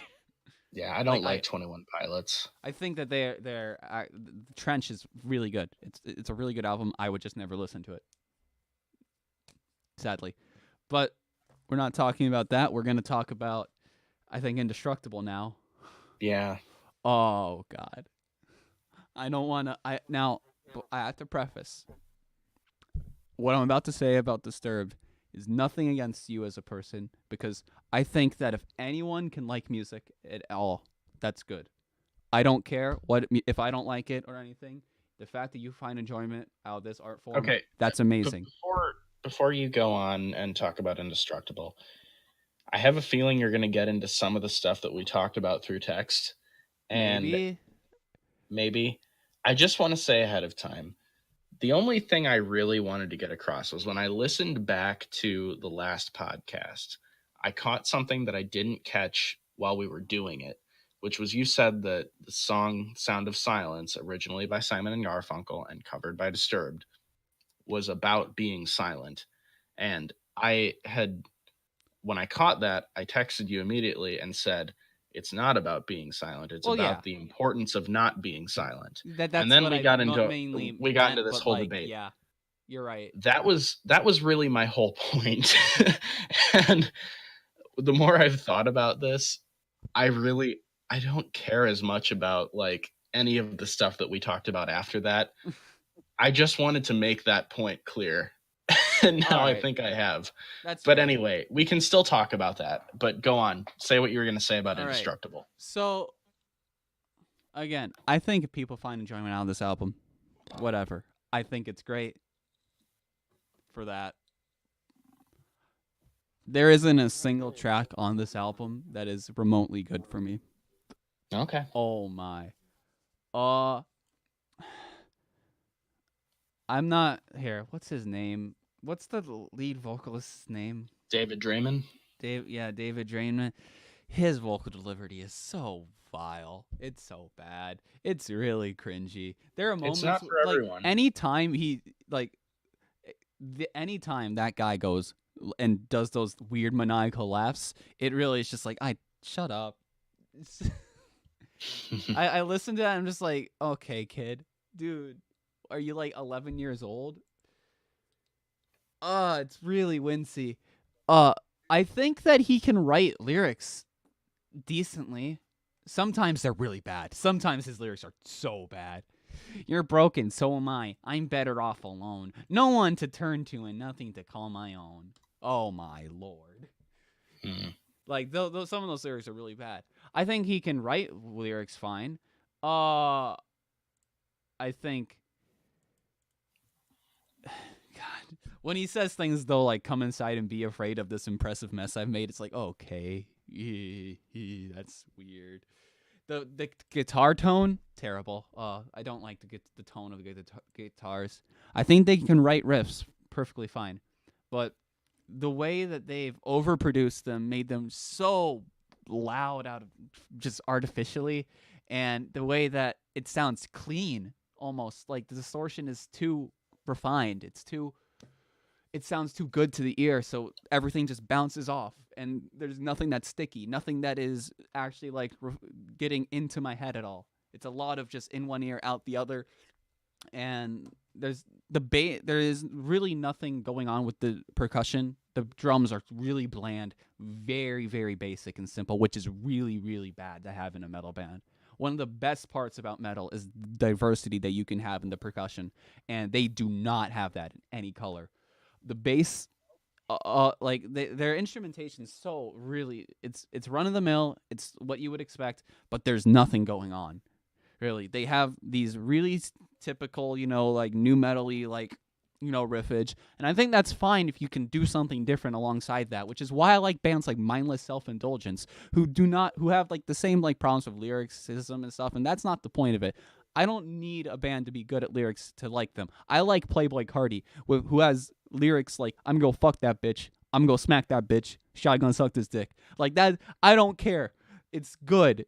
I like the song regardless, but when you're gonna have all these blaring problems, there's nothing that I'm gonna be drawn to. There's no like you can say a song's about suicide. You can say, by the way, the song that I mentioned last time is the song with the video about suicide. I knew it was.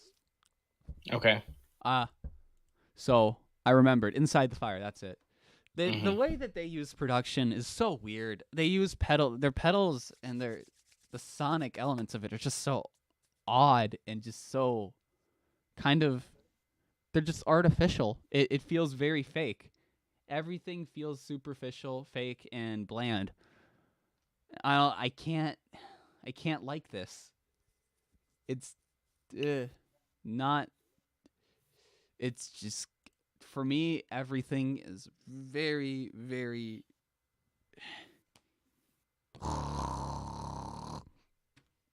All right. Well, okay. A lot of what you said is, fair enough. I mean, you don't like it, fair. But I will say, you admitted last week you used to like this band. I did. And now They're, I for. think, like my 40th most played Spotify artist of all time. Like, Hmm. they were So really good now. music to just if you can really like that production and like really get behind it, I think they're really good to just put in the background and be like, yeah, I'm gonna headbang. Yeah. Now, one way to look at this is that you outgrew Disturbed. You grew beyond I think I did. I that think music. what I looked for in music back then is completely different, and I think that has to do with like I don't want to say you have to be a certain maturity to like music. That's dumb. That's not what I'm saying. But I'm saying that I think I matured. My ears matured in this way, and this is I'm what I need to sorry. listen to. I hate to interrupt our segment here, but I just got an email from Amazon in which they recommended the plush head crab hat again. That's amazing. um, That's so good. breaking news. Um, but anyway, um, no, but back to this Disturbed discussion. The other way to look at this is a little more cynically. You have grown into a music snob, and you can no longer like the things you used to like. I wouldn't say a music snob. That's just That's I think that's more ad hom than anything. Yeah, perhaps. That's an ad hominem to say that because I think that I just listened to more music and decided that because back then I didn't know the music that I liked existed at all. Hmm. If that makes sense, I thought Yeah, that that makes perfect sense. like I thought because what I liked in music was lyrical content, and I liked really listening and diving into stories and narratives a lot. Yep. I I didn't, still like that. yeah, that's what I value a lot in music, and I thought that bands like Disturbed, were like the peak of cream of the crop, the creme de la creme, because I liked also a lot of heavy and blaring music, and I thought that metal in particular had a lot more storylines, which I found to be false. Every genre of music can be equal in this department. No Hmm. matter how much they talk, like in hip hop, it's the storylines are completely different, obviously, and now I realize it doesn't really matter. And what I liked in music then didn't really change. It's just that what I just kind of was. I think my lens was different. The way like, you know what I mean. I think I Yeah, was I more do. ignorant I than know anything. exactly. I think I was And in ignorant. fact, I mean, in fact, I have had kind of a similar experience. By the way, if you could do me a favor and just put this image on the screen right here.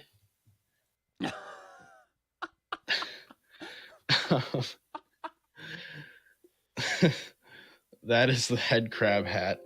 Um anyway, I've had kind of a similar experience where like you said, the music you like, you didn't know that it existed back then, and that's why you were kind of into different stuff then. And I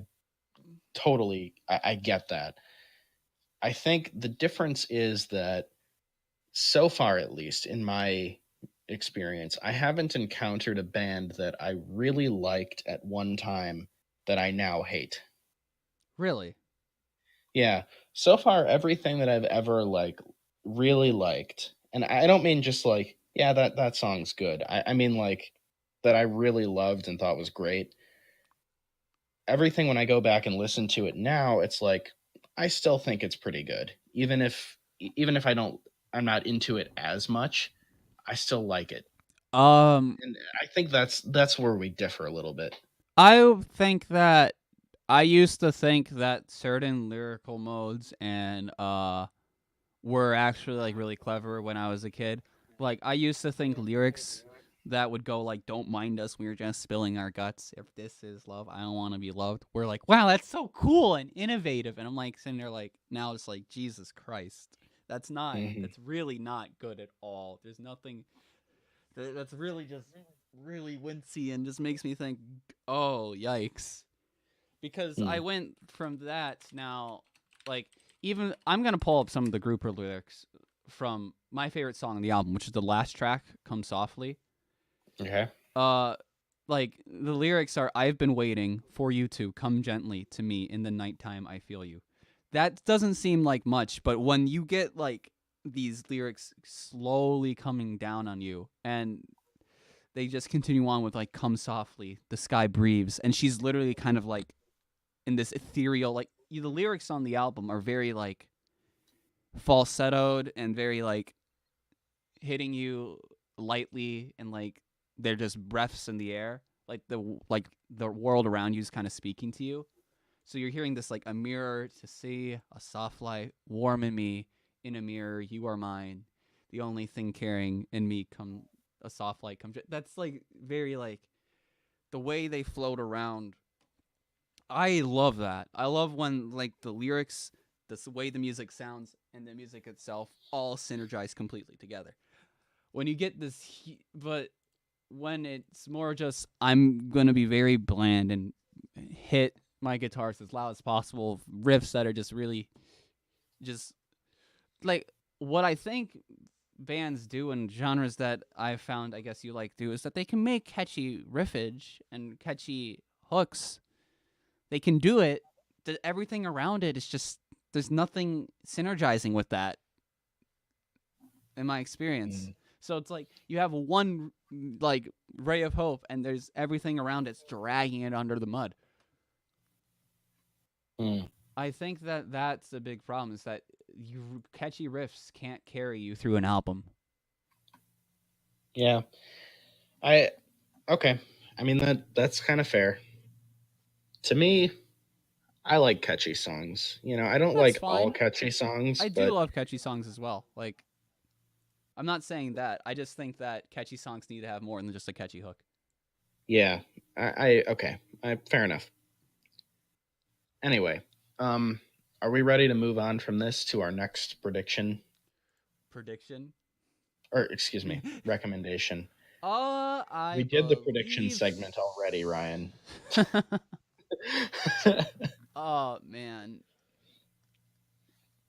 I want to suggest something to you that I think I have to suggest the metal I like.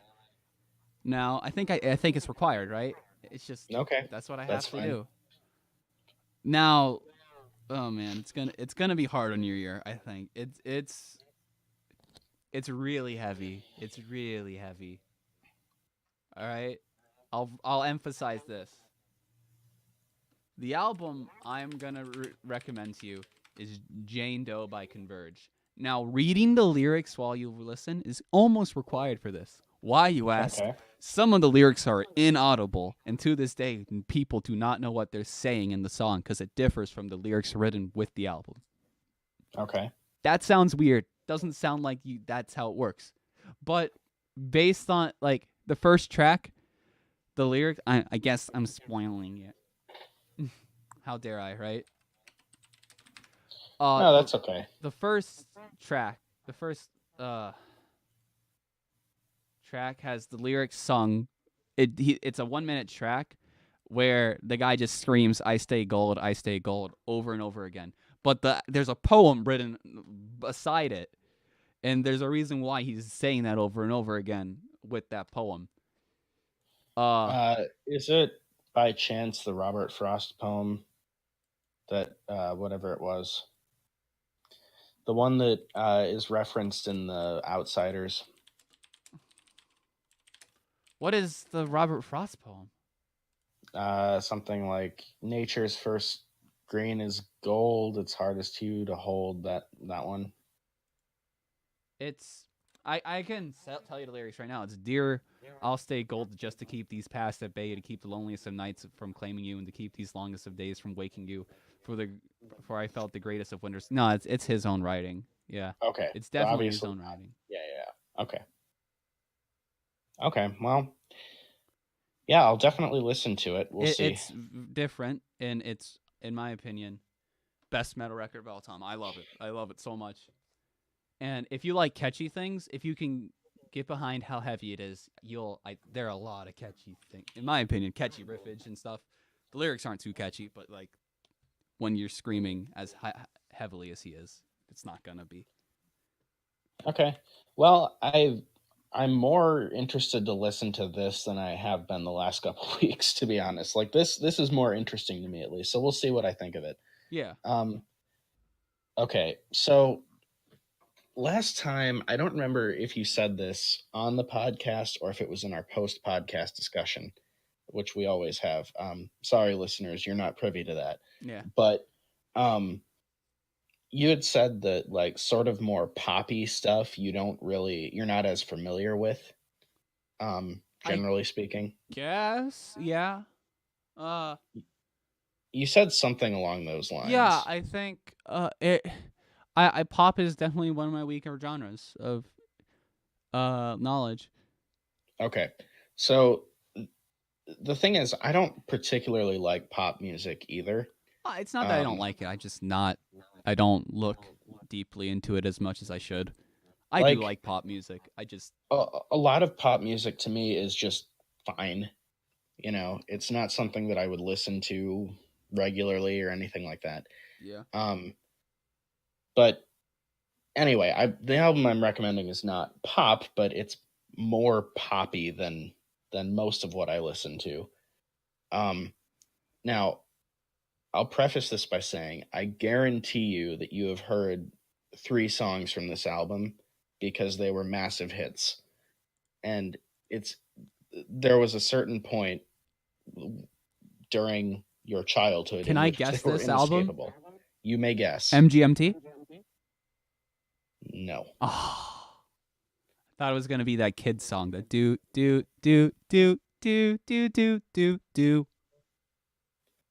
no. I love that album. Um, the album that I'm recommending to you is "Move Along" by the All American Rejects. Yeah, I know. I'm quite Now, are you familiar with the alt rock. entire album? Yeah, have I've listened to it. Okay, because the whole album I think is actually pretty solid.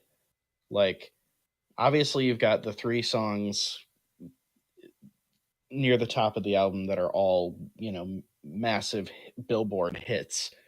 But then the rest of the album is actually, I think, in my opinion, pretty catchy and pretty good too. I think there are things in this album that are fine. I definitely do not hate this as much. Okay, well, good. Oh That's man, progress, maybe. I do not hate this nearly as much. But my problem with this is that it doesn't even have their best track. One of the Which is their best best pop track? songs, one of the best radio songs of the 2000s that gives you hell. That song is Oh, it so is. good. It is I don't. really. I will defend that song to death. I don't know if I'll defend All American Rejects, but that song and the video I with it. Oh man. I remember making fun of that song so much with my friends when it came out, but then years later, I kind of listened to it again and was like, "Damn, this was just a really good song." Yeah, it's Like a I, banger. It's so much fun to listen to. Are you kidding me? it is, yeah, Find another man that's worth a damn and treats you well. Well, he's a fool. You're just as well. It's like, damn. It's the most. It's one of those like CeeLo Green's "Fuck You" is the same way. I love it. yeah. It's Um, just giving the finger in the song, and it's like, do although this. to This be is so fair, good. I think that my favorite song by them, at least of their, yeah, okay, I'll just say my favorite song by them is on this album, and that's "It Ends Tonight." That song is That's just kind fine. of Yeah, that song is it's just a good. pretty song to me. It's really the hook in it is fantastic, and I think Hmm. the rest of the song behind it isn't too bad. Maybe I'm the one who Man, I Kurt remember how Cobain was whiny they talking used to about. be though. Like swing was Yeah, that's a swing's good too. that's a the lyrics sometimes can get like swing from the gable tree, like he does Yeah, that really bad vocal delivery that like almost every 2000s pop punk band had, where yeah. it's just like you listen back and you're like, holy crap. Like I bet that every era has this where like there's just a sound that everyone uses, and then people are gonna look back and just be like, Jesus Christ, can we stop? Hmm. Like that. You've listened to a lot of 90s alt rock bands, and they all Yes, have that same sound, and they kind of all blur together. a Like no bit. one Yeah. likes that. No one wants to hear another band use that sound anymore. No one wants to hear the whiny vocals that that permeate in like every single pop punk band anymore. No one Mm. wants to hear the bling era hip hop sound where it's just auto tuned to death. As I mean, people auto tune still to death, but in a different context in a different way from what it was with these like really blaring like "I got bitches, I got money" beats. Hmm. Like everyone has this like done to death sound, and Swing's one of those ripe examples of just holy crap, we used to love this. Yeah. Um, I think it's done I, better I on Swing than in other cases, though. I had started to say before, and then you went off on your Oh tangent. no, yeah, I go on tirades. My bad. I had started to say because I had mentioned that "It Ends Tonight" is just a pretty song, and that's why I like it so much. And then I thought maybe I'm the one that Kurt Cobain was talking about when he said he's the one who likes all our pretty songs, and he likes to sing along, and he likes to shoot his gun, Yeah, but he that's knows he's another living. fantastic song. That's one of their best songs. That is one of my favorite. Okay, lyrically, that might be the best song ever written because it's just hilarious when you finally understand what the lyrics mean. It's about the people who he hates that love the songs and give him money, and he just hates them. It's Yes, but specifically homophobes. well, yes, but the verse lyrics are like nonsensical and have nothing to do with the chorus. But if you rearrange them and do first line from the first verse, first line from the second verse, second line, Yeah, etc., I know this. it reforms itself into a poem about like the cruelty of nature or something like that. Yeah, I'm not entirely sure what the meaning of it is, Kurt but it's kind Cobain of neat. is a fantastic lyricist. My favorite lyrics he has written might be on Sappy, where it's comparing his Yeah, pet turtle to a housewife that's being beaten. that is a good That is lyrical song that too. like the analogy there is really good. About a Girl is a fantastic love song, one of the best love Hmm. songs ever made. Definitely. Uh Kurt Cobain is my favorite lyricist, I he's a think, fantastic yeah, he's a great ever. singer-songwriter, and I'm what pains me is cuz you know how much I love folk. The sound that Mhm. they were gonna that sound that Nirvana looked like they were heading towards was a folky sound. Hmm. They were gonna turn in. They were if they did that. Imagine like this. Imagine folky Nirvana. How much I would love that. Oh, I know. Oh my god, I would just be like, woo. Yeah, As much as I love In Utero to death. That album is one of my favorites. Mm. yeah. Part of the problem, by the way, in this exercise is that most of my favorite albums, um, I already know that you're intimately familiar with, Yeah, so I can't really recommend those. Like, if I said, "Oh, go listen to Nevermind," well, you've probably heard it, yeah, I have the hundreds. CD. Yeah, And or like if I said "Dirt" by Alice in Chains, like I know you know yeah, that I one own very that too. well, and Third is their best it's album. or like another one that I like I don't know, "Core" by Stone I Temple own that Pilots, or album as well. 10, Yeah, 10 by Pearl Jam, or I own you know 10. I own 2 copies of 10.